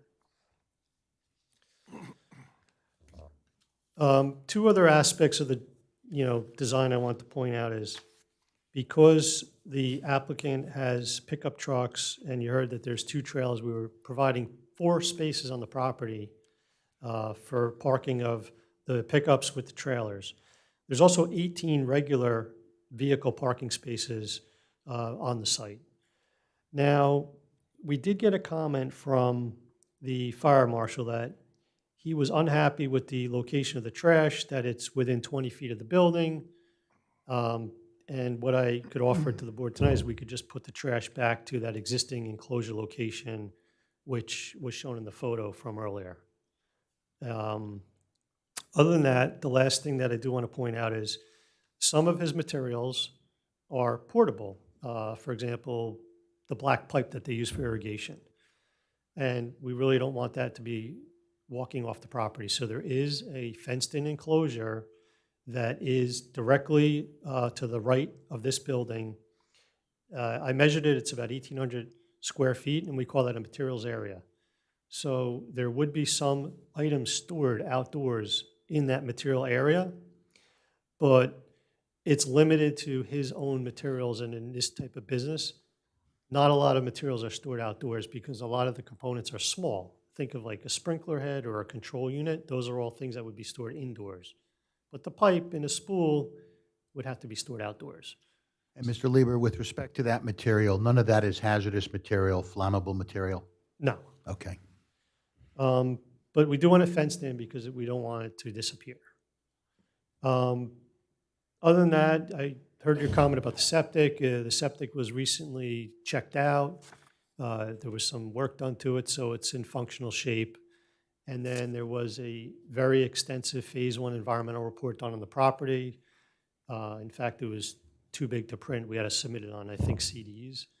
But in the end, what they found on the property was that there was no conclusions that required any further environmental work out here.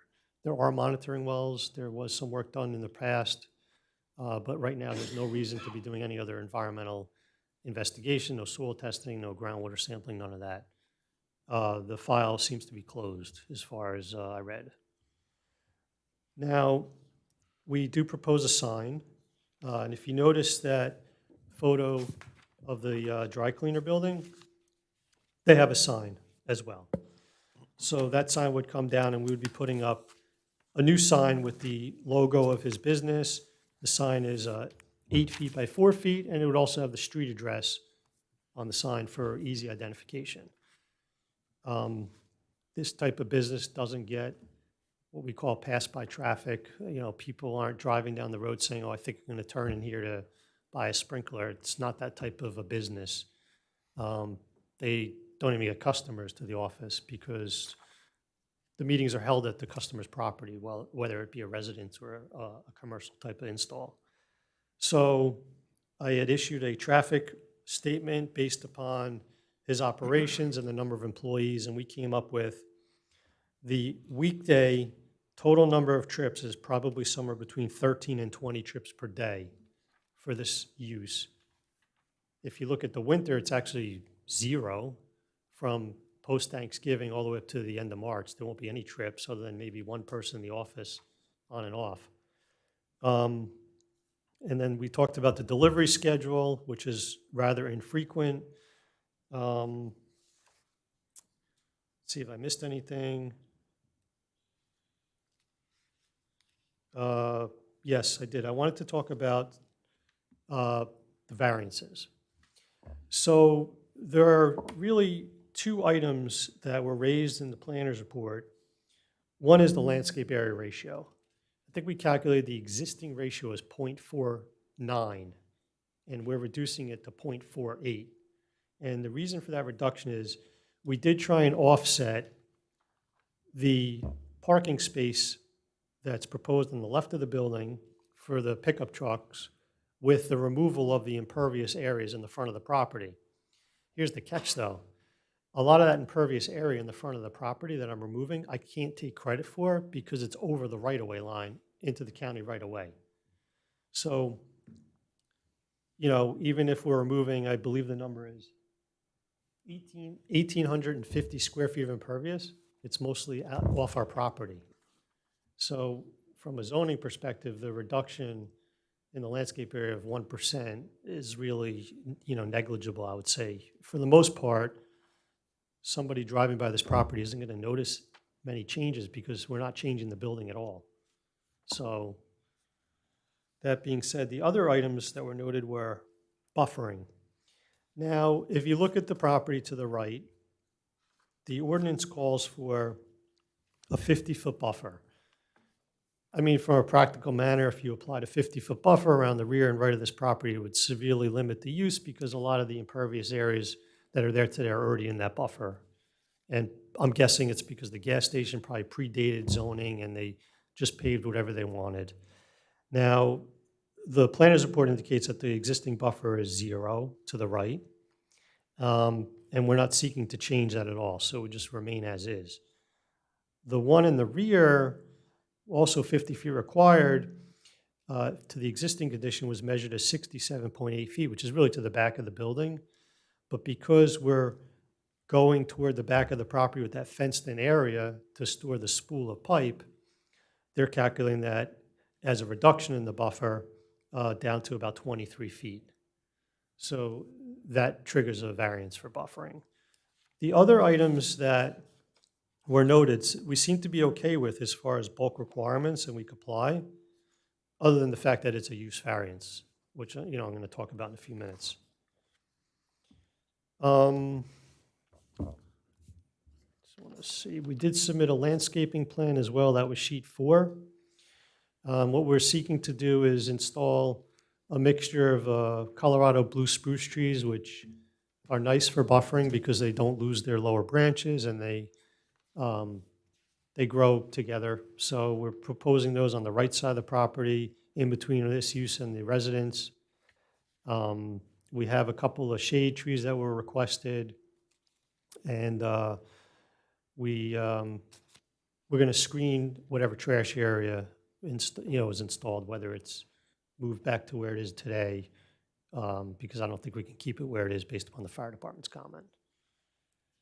And then along the front of the site, we have a bunch of shrubs planted, which are really there for not only aesthetics, but to screen headlights, so that the cars parking perpendicular to the road network, don't have the headlights into the street. I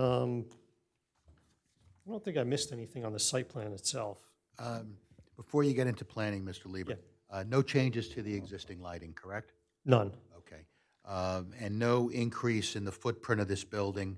We're going to utilize the existing footprint that's there? That's right. All right, and no change to the parking lot that's there now? Just a little change to the perimeter edging, where the pavement ends, and things like that, striping. Mr. Chairman, if you'd like, I'll have Mr. Lieber go into planning, and then I can address Mr. Dargy and Ms. Sawant's report, if you'd like. Whatever way you want to do it. Do you have a preference? I'll leave it to you, Mr. Chairman. Yeah, but your application, you can do it any way you want. Fine. All right, so let's get the testimony, and then we can address the report.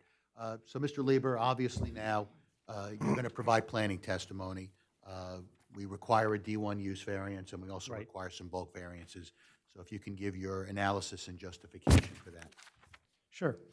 What really makes the case unusual is the fact that, although it is a use variance, it's already a non-permitted use on the property. It's a commercial use. This is an R20 residential zone.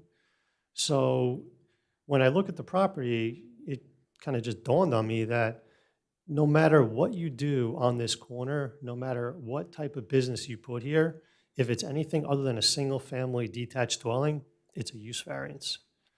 So the next step in my analysis is, okay, considering that we would like to retain the use of this property as a commercial use, which obviously predates, 1970, what is compatible on this corner, which really boils down to intensification of the use.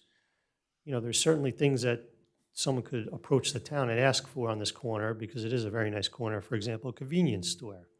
Well, that would certainly generate a lot more traffic and be a more intense use than this office, where you heard the applicant's operation is limited number of employees, limited activity, and basically zero activity for 4 months out of the year. So when I look at that, I said, wow, this is actually a really good use for the property, because it's a quiet use. It doesn't generate a lot of traffic. I said earlier the numbers were between 13 and 20 trips per day at most, which is probably less than the dry cleaner that was there. Planning's really about compatibility. You don't want to bring something into an area that would constitute a nuisance. And there are plenty of either retail uses or service uses, nail salons, things like that, that could be intrusive on this corner. On the flip side, I don't think this is a very good corner for someone to build a house, because it is a busy intersection, and I don't think that a house is going to be the number one desirable, item to put on this property. So anyway, given all that, that it is an extremely low intense use, I think this site is perfectly suitable, because everything that we're doing can easily be accommodated on this property. We're not expanding the building. We don't need a parking variance. We're not asking for floor area, variances and deviations from things like that. So this business fits onto the site very well. In fact, the applicant is in the business of enhancing properties. So there's really no doubt in my mind that they don't fully intend to enhance what this property looks like, whether that's through landscaping, or upkeep and maintenance. I mean, you saw the photos right now. Some of the property is overgrown. The building looks like it's been neglected. The parking lot looks like it's been neglected. There's weeds growing out of the parking lot. So I think that having someone on this property is going to immediately change that, which is certainly a positive. Looking at the purposes of zoning, which is really derived from the municipal land use law, I'm sure you've heard about these before, but probably the most cited purpose of zoning is to provide adequate air, light, and open space. When it comes to air, light, and open space, we're not changing anything here. If we were going to demolish the building and build a two-story building or something that was much larger, then that would be obviously encroaching on air, light, and open space. The air, light, and open space that's there today is going to remain as is. We're just literally repurposing the property. Purpose G, which is to provide sufficient space and appropriate locations for various uses. Again, it's already a commercial use. So we just want to maintain the fact that it's not going to be a single-family dwelling, but do something that is appropriate on the corner that's not going to constitute a nuisance. And then item M, which is the efficient use of land. There's really nothing more efficient in land use than repurposing something that's already there. So I think that we certainly further that goal. And again, looking at the positives, it's a corner lot, can accommodate the use. We have good access. There'll be no noticeable changes, with regard to, there'll be no building expansions, no height additions, things like that, other than the aesthetics that will be improved based upon what the applicant intends to do with this building. Now, usually when you talk about negatives, we hear stories about, you need a wetlands permit, or you're building in a floodplain, or you're going to clear cut all the woods, you're going to add traffic to the road network. Those are obviously all clear negatives. None of those apply to this project. But there are some unavoidable negatives that I have to talk about. For example, any use on this property on the corner is going to require that there be some trips to and from the property. That's unavoidable. And traffic is a negative. But again, with the particular use that he's proposing, this traffic is so minimal, and again, zero in part of the winter time, that I can't think of something that would be less intense. The other thing is, again, any use you put on this property is bound to generate some kind of refuse. So we do have to have a trash area, and the trash will have to be picked up by a private hauler, and that's probably going to be once a week.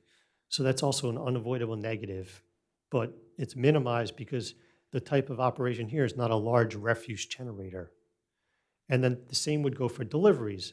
Any kind of use that you put on the property is bound to get a delivery, even if it's just Amazon or UPS. Somebody's going to come there to deliver something. Again, based upon this use, because particularly it's not a food use, which get the most deliveries of other uses, once or twice a month to get a delivery, I think is rather, de minimis. So I don't think that there's any substantial detriment, to the general public with allowing this type of use on the property. I don't think that we're impairing the zone plan. Again, to me, this is just repurposing a property that's really not being utilized right now. And, I don't see why there would be any reason to deny that use. Mr. Lieber, just quickly, I know we have a couple bulk variances that have been identified in Mr. Dargy and Ms. Sawant's report. One of them is for outdoor material storage, which I think you covered. The other one is for outdoor commercial vehicle storage. And I think Mr. Veneri's testimony is the outdoor vehicles just consist of 6 vans and 2 pickups and 2 trailers. I think you covered the minimum landscape area ratio. We would love to, I'm sure we would love to provide some additional landscaping, but after doing the survey work on this, we realized that a good extent of this property is within the county right of way, so we can't touch it. If there was some area for us to increase the landscaping, we certainly can do that. The 5th is the signage variance. Correct. And I think you indicated there's already existing signage there, but We're not looking for oversized signage. And then lastly is the non-residential use buffer. I guess looking at it from both a C1 and a C2 standpoint, certainly the site is the site. We're not expanding the site at all. No. So, we're stuck with what we have, but certainly the unusual, topography of this site and the shape of this site triggers some of the variance relief.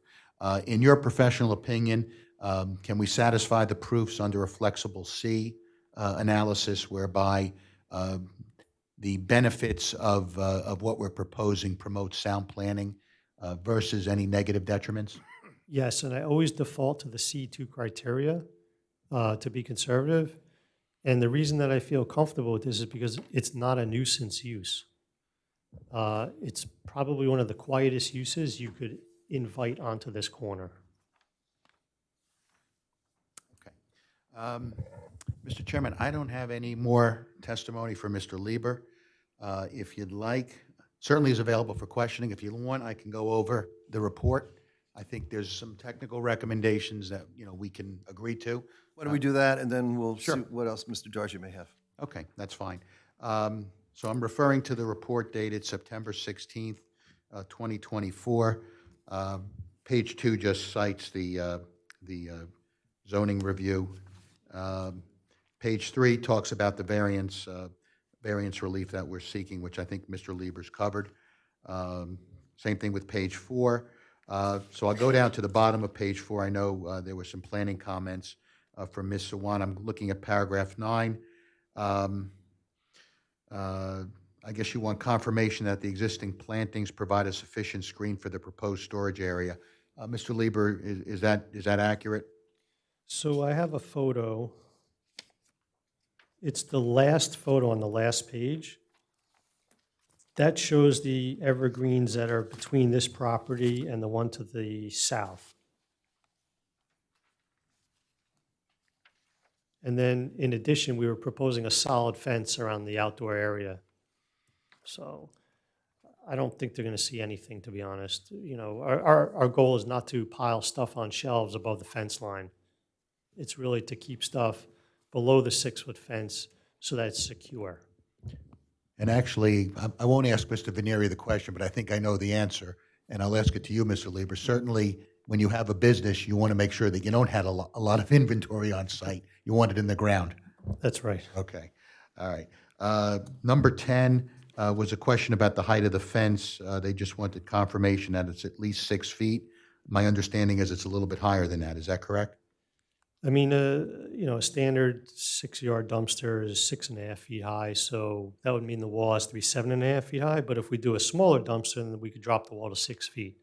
It really doesn't matter to us. I mean, if you want a 7.5 foot high wall, I don't think someone could really honestly perceive that wall's 7.5 feet high driving by. But I just consulted with the client. He could do a smaller dumpster, maybe a 3-yard dumpster, and then we could just have a 6-foot wall.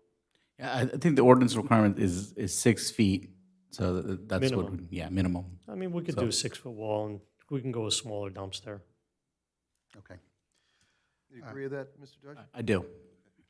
All right. Number 11 deals with parking, and the comment is parking is sufficient. Number 12, I think I covered with Mr. Veneri. We testified to the size of these vehicles. They're just standard vans and pickups. We're agreeing no maintenance of any commercial vehicles proposed. That's all done off-site. And the only storage during off hours is proposed. Really, the storage is just really for the piping outside. Anything else is going to be stored inside because we have 1,800 square feet to deal with. All right, number 13 under general comments. Well, I think, Mr. Dargy, I think we provided that plan for you now, so I think we know the improvements the county wanted. Number 14, Mr. Lieber, can you confirm that the proposed development will not have any impact on the existing monitoring wells on site? No impact. Okay. Number 15, I think we covered through Mr. Veneri in terms of his operations. I'll get to the site plan. We can agree to certainly paragraph 16. 17, Mr. Lieber, you want to comment on that real quickly? Yes, we're not going to repave the parking lot, but what we would like to do is something called pavement rejuvenation. What that is they route out all the cracks. They fill all the cracks with a liquid, almost like a rubber material. And then they seal coat the entire parking lot to prevent water intrusion, and then they stripe it. And pavement rejuvenation is a step above just seal coating, because the goal is to extend the life of the parking lot, and that's what we're proposing. It's basically like a slurry seal, which is, that's acceptable. Looking at the pictures of the site, the asphalt it's not in terrible shape. There are some prominent cracks, which really do need to be routed out, filled, and then the parking lot sealed. So I don't have an objection to that. Okay. All right, 18, I guess it's just a note on the plans we have to correct. I think the concrete is paved over. Yes, it is. So, Yeah. Let's see, paragraph 19. I think paragraph 19 was dealt with the environmental, with the Phase 1 report. We'll certainly get to that in a second. Let's see, 20, I guess 20 is acceptable, Mr. Lieber? Yeah, the regarding stop county had sign? the same comment. Okay. 21 is acceptable? That's just a note on the. That's just a graphic. That's just a note, Yeah, okay. that's fine. I think 22 deals with that That's very no longer- nice black ornamental fence, which we've eliminated. gone so now, yeah. That's fine. Same thing with 23, we're getting rid of the gate. Correct. Yeah, I think the county really had a problem with the gate. We wanted it for security of the vehicles, but we understand the county's issue and the fire department's issue. So, we can live with that. Okay, I think 24, we've indicated there are no tractor-trailer deliveries. Yeah. It's all done by small vehicles, and they occur twice a month, maybe. Right. I guess what we're asking, and that's one part of that question, Mr. Sachs, but I guess what we're asking is turning templates We'll provide to that. show that the vehicles can maneuver. Its particular concern was really The trailers. the trailers turning off onto Morganville Road without impeding traffic for the oncoming vehicles on Morganville Road. So we just need to see those We'll provide templates. that. That's not a problem. Okay. 25, yeah, 25 we'll certainly agree to. That's not a problem. That's a road opening that's an opening permit. 26 was addressed, yeah. 26. That's the delivery vehicles. Yeah, 26 deals with the template. 27, again, the gates are eliminated. 28, we can certainly comply with that, Mr. Lieber? Yes. Okay, 29. 29 deals with curbing. You want to comment on that, Mr. Lieber? Yeah, we can add curbing. Okay. 30.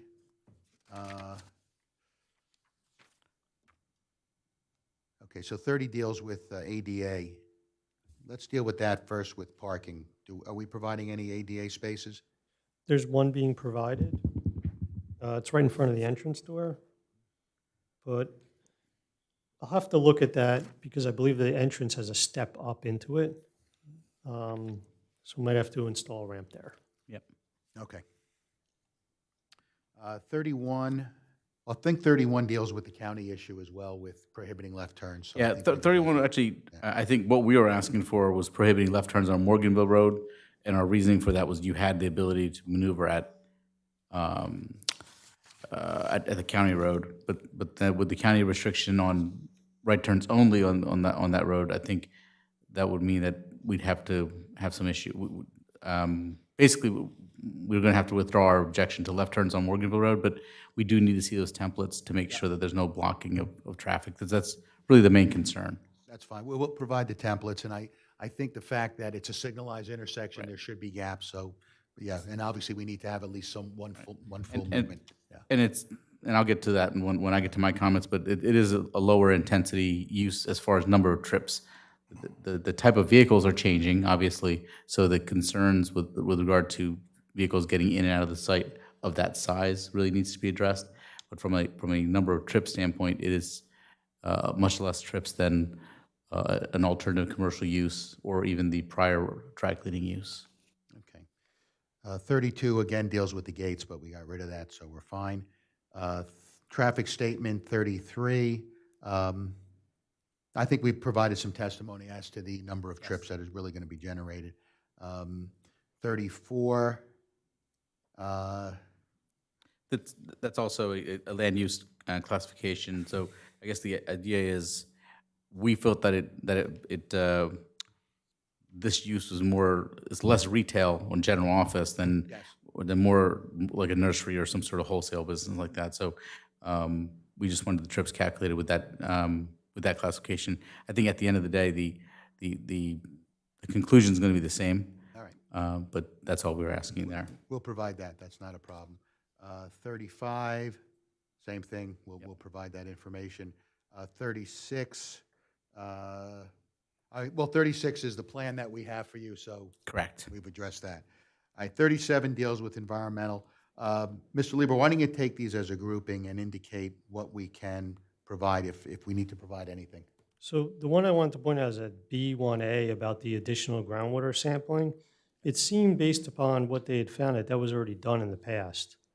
So, I'm not sure what the reason to do that if there was no open file, so to say. So I guess the phase one recommended additional investigation to confirm groundwater had not been impacted. So that's what we're saying. We concur with the phase one that you provided, which says that additional testing should be done. So if testing was done, you can provide that testing to us. If it wasn't, we're just saying perform the testing.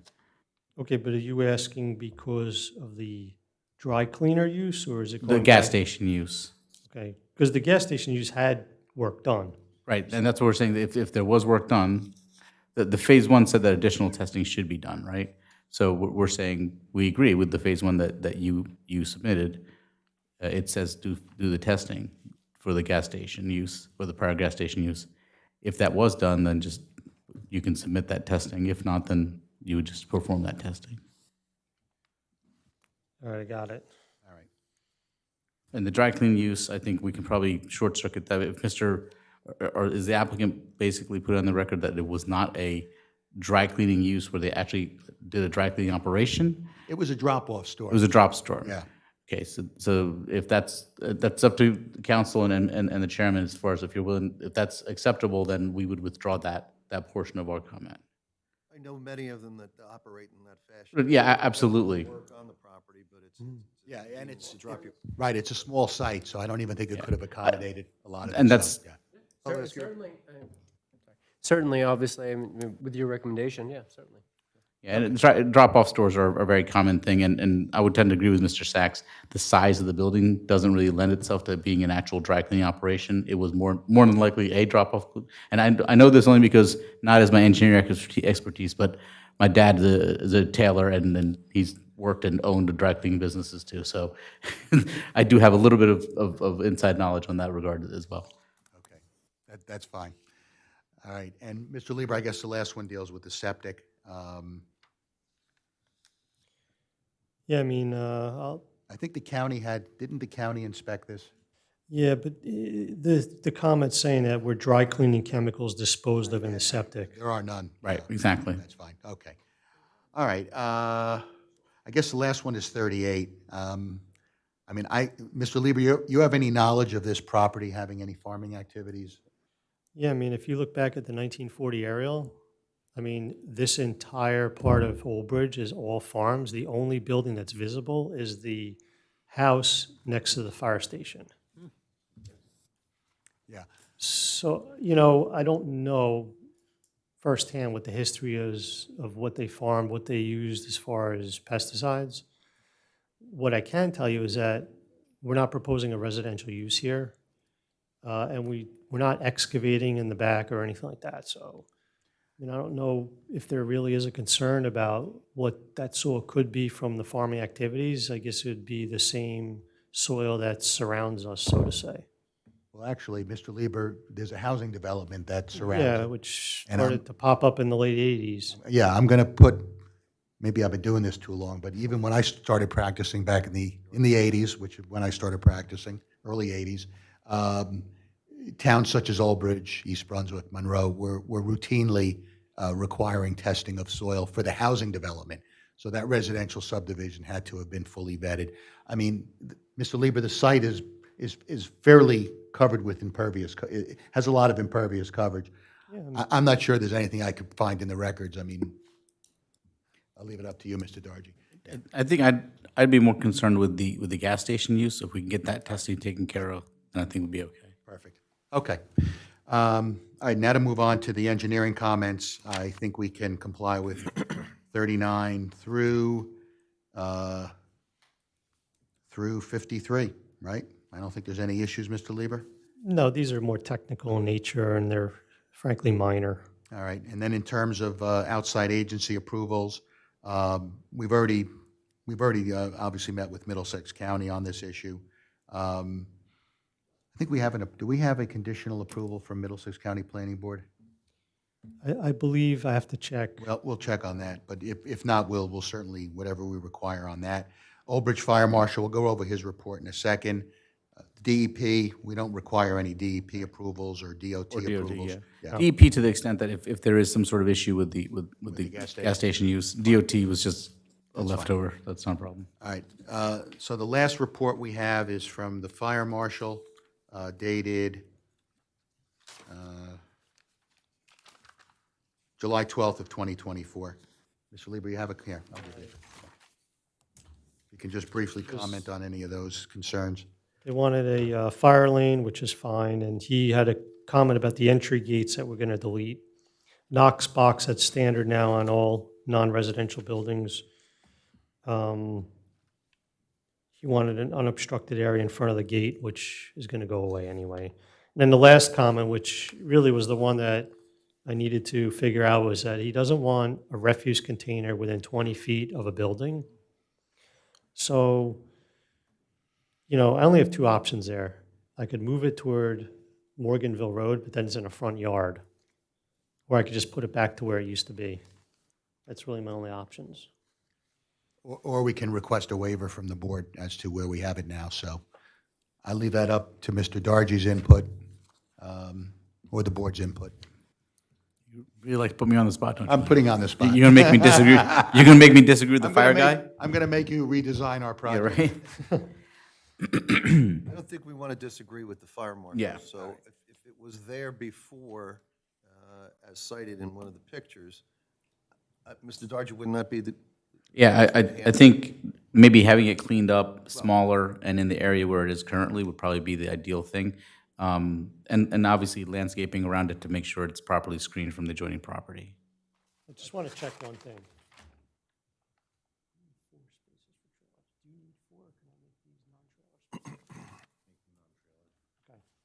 Okay, I just wanted to double check because this could affect the landscape area ratio. The two parking spaces near Morganville Road that are shown with trailers, we're going to reduce those to non-trailer spaces. And then I think I could take that area plus what was going to be the trash enclosure, and that would balance out keeping the trash area where it is now. So like I shouldn't have a further reduction in landscape area. Say that again, Mark? Sure. Play the tape back. Okay, so the area that's the trash right now, we were saying on our plan to be vegetated, to yeah. plant it. Mhm. So if I just wholesale don't plant it, then it seems our landscape area would go down. But I think I can make up the difference by taking the two spots on Morganville Road and making them regular parking stalls, not trailer parking stalls. Mhm. And then also I'll be deleting the square footage that was proposed for the trash area that's shown on this plan. Okay. And then combining that together should offset that change. So we should be able to keep the landscape area to what it is under the application. Yeah, that makes sense. I would still want to try to reduce that area. I mean, I'm always a big fan of, removing unnecessary impervious and vegetating where possible. So if we can reduce the area of that existing enclosure to be what the applicant needs as opposed to, what's there right now, that would be ideal, if that's possible. Yes. Just want to make sure I got this right. And we'll provide a revised plan so that you can see it, Mr. Dargy. Okay, Mr. Chairman, I don't have anything else, so. We'll see if Mr. Dargy has anything else. Yep. No, Mr. Chairman, I think we sort of went through my whole review memo point by point, so I don't have any direct, actually, I take that back. I do have one question that occurred as I was That's not in my memo. One of the concerns that residents often have about commercial businesses nearby, especially business of this type where you have people coming in the morning, loading up trucks and then leaving, is vehicles being left there idling for an extended period of time. Can we get some testimony and maybe some commitments that we can put into the resolution regarding that? Yeah, we can make a representation. There'll be no idling of vehicles permitted. Thank you. Mr. Chairman, I don't have, Yes, we'll give idling alerts, so if somebody is idling, we can call them out on it. that's fantastic. That's great. I don't have any questions for the applicant or the applicant's professionals, but I'm happy to answer any questions the board may have, Mr. Chairman. Okay, let's find out. We'll start on my left. Mr. Singh, questions to, he testified as a engineer and he testified as a planner. Questions to either and anything that you may want to ask Mr. Darchi? None? Mr. Rizzo? Your sign is not going to be electrified. It's just going to be a regular sign. Just a regular sign. And the traffic direction is very good. I think it's perfect. Mr. Scogno? Yes, sir, thank you. Maintenance of the equipment, is that, Hold on. maintenance of the equipment, is that done on site? The repairs? No, our vehicle or our equipment maintenance guy physically picks up our equipment, drives it to his site, repairs it, and drops it back off. What is the noise factor, in other words, on a daily basis? You got people coming to work, they get out of their car, and they go into a van. That's it. That's it. I mean, they might start a piece of equipment to load onto a trailer, no louder than a regular pickup truck or a commercial lawnmower, nothing louder than that. Okay, I'm just concerned about the buffer. I wish you had a little bit, at least meet us halfway with the buffer. That would help with some sounds. That equipment can be noisy. I mean, the only thing we have room for is really a new 6-foot solid fence. And that would be along the south and west. And I noticed there's lighting off to the, I guess that's the south part, that's in the brush. Yeah, that's existing. Yeah. That's an existing I light. mean, that needs to be, I'm not, you probably don't need it over there. Yeah, we don't, that was an existing lighting when the dry cleaner was in operation. We don't really need that, so we could disable that light. It's shown on the top of the last page of photos, the light fixture. yeah. Okay, thank you. Vice Chair? Yeah, what kind of fencing are you putting around the maintenance area? It's solid vinyl. Oh, you want to do vinyl? All right. Yeah, I think that's more for security. I mean, I don't think we want anybody seeing, I mean, No, I was just curious, there's going to be chain link with Yeah. the things through. oh, with the slats? Yeah. We're okay either way, but, okay, Vinyl sounds nice. okay. Ms. Andrews? Ms. Testaverde? Just something. I am more inclined to agree with your professional that, you know, given the location in a commercial establishment, that's probably one of the best that could be in this area. I'm very familiar with the area. It's it's busy, but it's very quiet, and it's all residential, and I just hope that you're a good neighbor. No further. Counselor? Nothing from me. Mr. Chairman? I know my turn's over, but I do have another question. Your turn's never over. Our zoning officer just actually reminded me regarding the lighting, and Mr. Scogno's comment regarding the lighting. So there was no lighting plan in the plan set. What's the intention as far as lighting the site goes? Well, I mean, really, there's no activity there at night. Certainly, Okay. we're closed down after 5. Mark, is there a light on the building right now? The only other light is to the left of the building, which is shown in the last photo on the bottom. I see there's 2 light standards on the Yeah. on the plan. So do those light standards operate, and what do they illuminate? I guess is what I'm asking. I would be shocked if either of them worked. But That's great. You might have someone in the room. I guess that it's almost a double-edged kind of question, because sites are supposed to be lighted to provide safety for the users of the site, but we also want to be sensitive to the fact that you're asking for a use variance in a residential neighborhood, and we'd like to get some commitments about not having lighting operating after certain hours. You know what, I think we will provide a lighting plan, because you're right, I don't want the town to have an issue with a dark site. Right. We'll provide a lighting plan, we'll make sure that it complies with township ordinances. We'll look at that light in the south and west corner. If we don't need that on, we'll disable it. I don't think it's on now, quite Yeah, but frankly. even more importantly than that, It's around the building. Mr. Sachs, is we want to get some commitments about when the lights are turned off. Yeah, so the lights, yeah, I mean, I think we can commit that the lights would be off at 6 PM. Yeah, I was And gonna say. they wouldn't be, yeah, we don't, Perfect. there's no activity. I mean, you're going to need it in the mornings, right? Because you're probably going to have some folks showing up, I don't know, 6 a.m.? No? No, 7.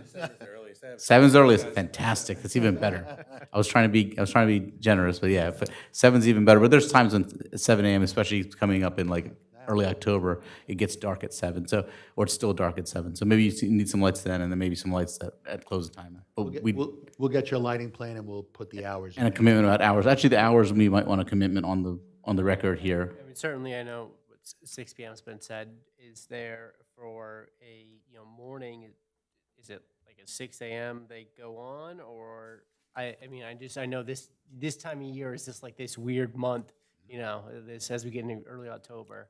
Yeah. I mean, it may also be affected by if we have residents that want to testify or want to have comments and questions. So maybe we leave that open until after the comments. We can commit, certainly, we're out of there by 6 PM, so we don't need any lights on at 6 PM. Certainly in the winter, I'm sure the lights will be on at 4:30. And in the morning, I mean, we don't get there till 7. It's usually, I think by 7 o'clock, it's light out, so I don't know if there's any concern with lighting in the morning, so. I just don't want it later at night. That's that's the main thing. Yep. At least that's my understanding. That's what I would want if I lived next door. How about that? And one other thing, Mr. Chairman, I guess I forgot, in addition to the traffic hat, engineering hat, environmental hat, I am also wearing a planning hat tonight. So I should probably just give my two cents on the planning aspects of this application. And again, I would tend to agree with Mr. Lieber with regard to the particular suitability of this property. It is zoned R30 residential, but for all intents and purposes, it's been a commercial use for many, many years. It is particularly suited for this type of use, for commercial use. It's particularly, I would say it's actually, even say it more succinctly, it's particularly not suited for the residential use that it's zoned for, because it's a former gas station, which does have some history of having monitoring and all that on the site. So it's not really suited as a residential property. So what you'd really be judging here is if this use is a suitable use to any other alternative commercial type uses, is really what the board would be looking at. Certainly from a traffic standpoint, like I said earlier, it is less intense than other possible commercial uses. The type of vehicles are maybe a different than what some other commercial uses may have, but I think the applicant is making some changes, like the parking spots that are no longer going to be trailer spots because it's hard to get out of onto the roadway, those kind of things. So I think they can accommodate those through maybe some adjustments to the site to make it so that it is a safe property for their vehicles to get onto and out of. Again, that's my, and with regard to the C variances, again, I agree that these are C2 variances, and the applicant has met the burden of their proof for the C2 variances. Mr. Dargy, on the lighting, what about when they're closed for 3-4 months? Would you want that same lighting to be the same time of day? Yeah, I would imagine, yeah, I think you would want that. If the site's not operating, maybe we don't have the lights operating, but that's, again. Okay, just to get it, it's year-round Yeah. we're talking about. Okay, even though they're. It could, only reason why I hesitate, Mr. Chairman, is sometimes, and I guess maybe we should ask this question, is there any other business operation that you would, because a lot of times landscape businesses, I know this is irrigation business, but a lot of times landscape businesses get into snow plowing. We don't do that. Okay, great, good. I'm glad we got that on the record too. He went on the record saying he takes vacation. If he did, I'd be calling him. All right. That's all for you? That's all I have, Mr. Thank Chairman. you very much. Mr. Sachs, you have any further testimony this evening? I do not, Mr. Chairman. I'd like to go to a public portion, if that's okay with you? Yes. 54-2023Z, this is Conserve Irrigation, physical location 4291, Old Bridge Mattawan Road. This be repurposing a building for the use for an irrigation company. Anybody here in the courtroom wish to be heard, please raise your hand or stand. Ma'am, please come forward. Yep. You can have a seat. Once again, those microphones, if you hear, they're directional, so you have to speak right into them, just not too close, okay. Board Attorney is going to ask you to identify yourself, and he's going to put you under oath, okay? Can you just state your name and address for the record? Pooja Baradekar. Pooja. Last name is Baradekar, B as in boy, Arodekar.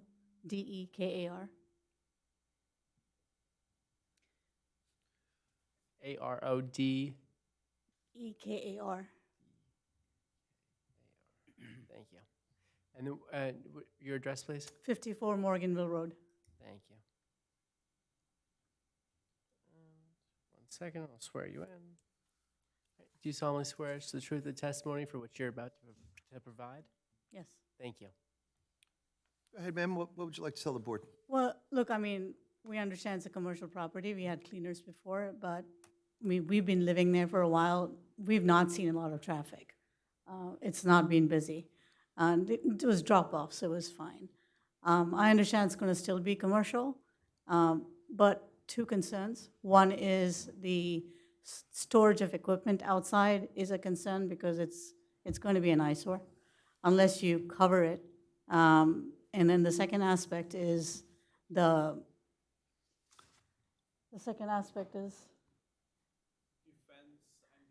fence could block the view. So I don't know how high 6 feet is, honestly, because I didn't come prepared with that concept. But I just want to make sure that when we're driving out, it shouldn't block our view. So it's mainly storage is what is the primary concern. I don't know if you can view this this is A1, picture 1.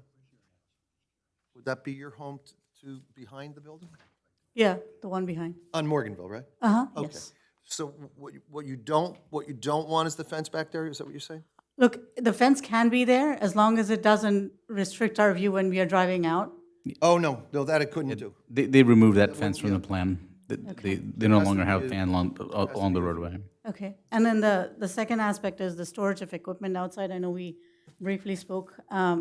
If you can cover it somehow and it's not visible, I just don't want to be, I'm just concerned at some point I am going to be selling the property. And if I have equipment standing out, it won't really go well. I don't know, I'm going to ask him to describe them, but I think if they're normal, they're vans, right?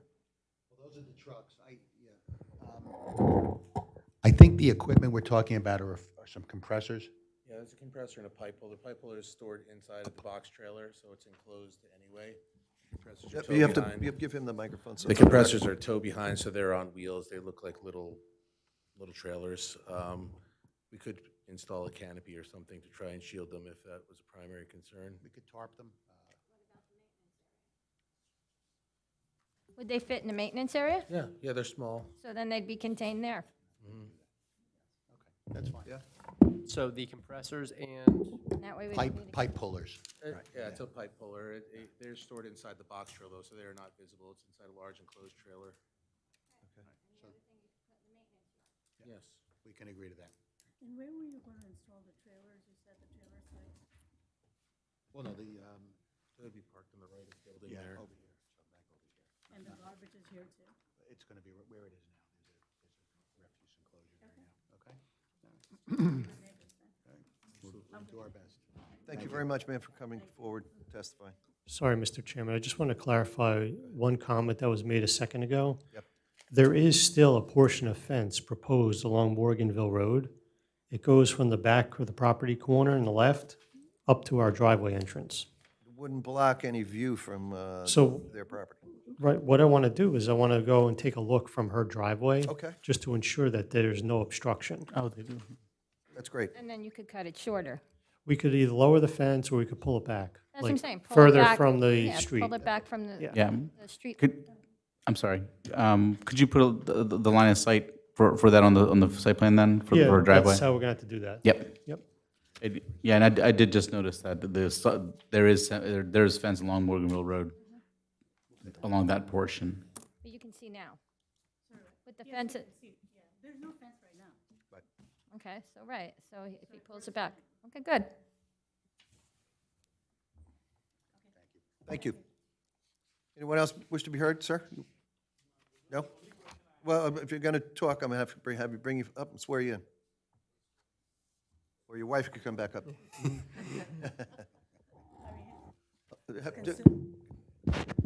His concern is about chemical storage, if there's going to be any. No. He's not a landscaper, he's irrigation. Landscapers use chemicals. Yeah. He's just doing sprinklers, so you have no chemicals whatsoever. You'd have no need for them. PVC glue. Thank you. Thank you. All right, seeing no one else in the courtroom, I'm going to close the public portion. Final comments, Mr. Sachs. Well, thank you, Mr. Chairman. Thank you, members of the board. I think you've heard really some fine testimony from both my client and Mr. Lieber. This really is one of the least intensive uses that you can really think about on a commercial site. So I'd request that the board act favorably on this. I know Mr. Venieri will be a good neighbor because he's purchasing the property. He wants to make sure that it's kept in very, good condition. He'll be a good neighbor to the residents there. Thank you, sir. I'm going to ask for board members on my left if any comments before I'm assuming you're calling for a vote here tonight. Yes, I am, Mr. Chairman. Mr. Singh? Mr. Izzo? I would strongly ask about the lighting. Okay. Because we're seeing a lot around town. Microphone, please. Regarding the lighting, I would strongly recommend that you look into that. Yeah, we're going to provide a lighting plan, and we'll make sure that your Okay, thank you. professional staff is satisfied with that. Vice Chair? No. Ms. Andrews? For Mr. Dargy, Oh, you have to speak in the mic. We're not going to hear it.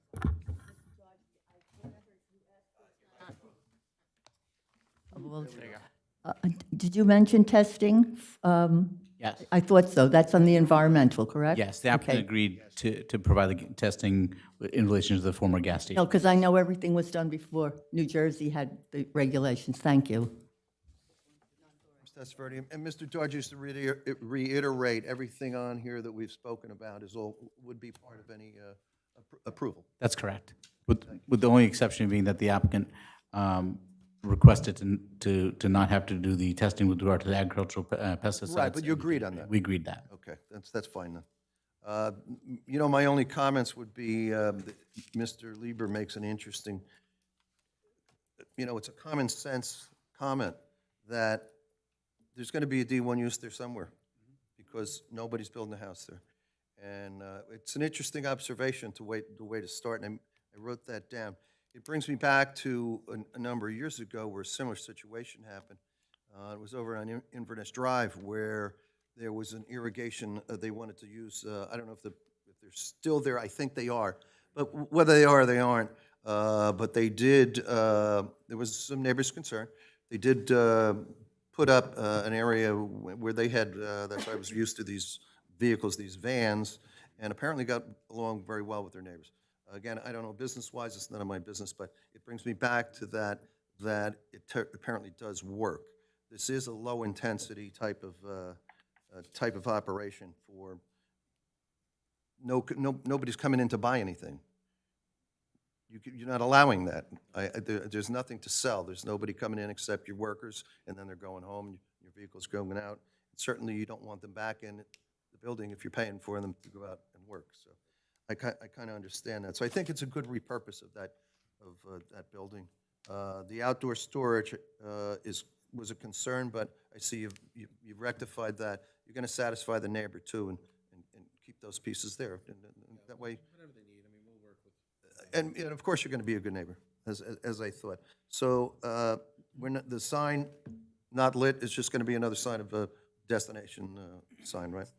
I think that Mr. Lieber and yourself, sir, explained it very well to the board, and I certainly stand in favor of your application. We'll see how the vote goes. This would be D1 use first. Well, let me go back to Mr. Cheney here. So we have D1 use, and then we would go to the bulks, right? Yep. Okay. Correct. Let's get to the D1 for the use on the site, and then we'll see what happens after that. Someone interested in moving for approval for the? Testaverde. Is there a second? Izzo? Can I have a roll call, please? Ms. Andrews? Yes. Ms. Chevalier? Yes. Mr. Izzo? Yes. Mr. Scogno? Yes. Ms. Testaverde? Yes. Mr. Singh? Yes. Chairman Sullivan? Yes. Now we have, can we bulk them? Yeah, we'll do it under C2. Bulks under C2? Someone want to move it? Chevalier, move it. Is there a second? Second, Scogno? I think Ms. Andrews got you on that one. Roll call, please. Ms. Andrews? Yes. Ms. Chevalier? Yes. Mr. Izzo? Yes. Mr. Scogno? Yes. Ms. Testaverde? Yes. Mr. Singh? Yes. Chairman Sullivan? Yes. And then we have preliminary site plan. I'll move it. Is there a second? Izzo? Roll call, please. Ms. Andrews? Yes. Ms. Chevalier? Yes. Mr. Izzo? Yes. Mr. Scogno? Yes. Ms. Testaverde? Yes. Mr. Singh? Yes. Chairman Sullivan? And final. Oh, yes, I'm sorry, and final. As to final, someone want to move it? Chevalier, move it. Okay, is there a second? Andrews, second. Andrews got you again. Go ahead. Roll Who was call, it? please, Ms. Porcelli. Was it Ms. Andrews? Yes. Okay. Ms. Andrews? Ms. Chevalier? Yes. Mr. Izzo? Yes. Mr. Scogno? Yes. Ms. Testaverde? Yes. Mr. Singh? Yes. Chairman Sullivan? One thing I dislike is places staying vacant, and it's going to sit there and nothing's going to be done, and it has for a while. So, yeah, my vote is obviously yes, and I wish you luck on running the business there and being a good neighbor. Thank you, Mr. Chairman. Thank you, members of the board. Obviously, it has passed, and I thank Mr. Lieber, Mr. Sachs, and the proprietor for their testimony here tonight.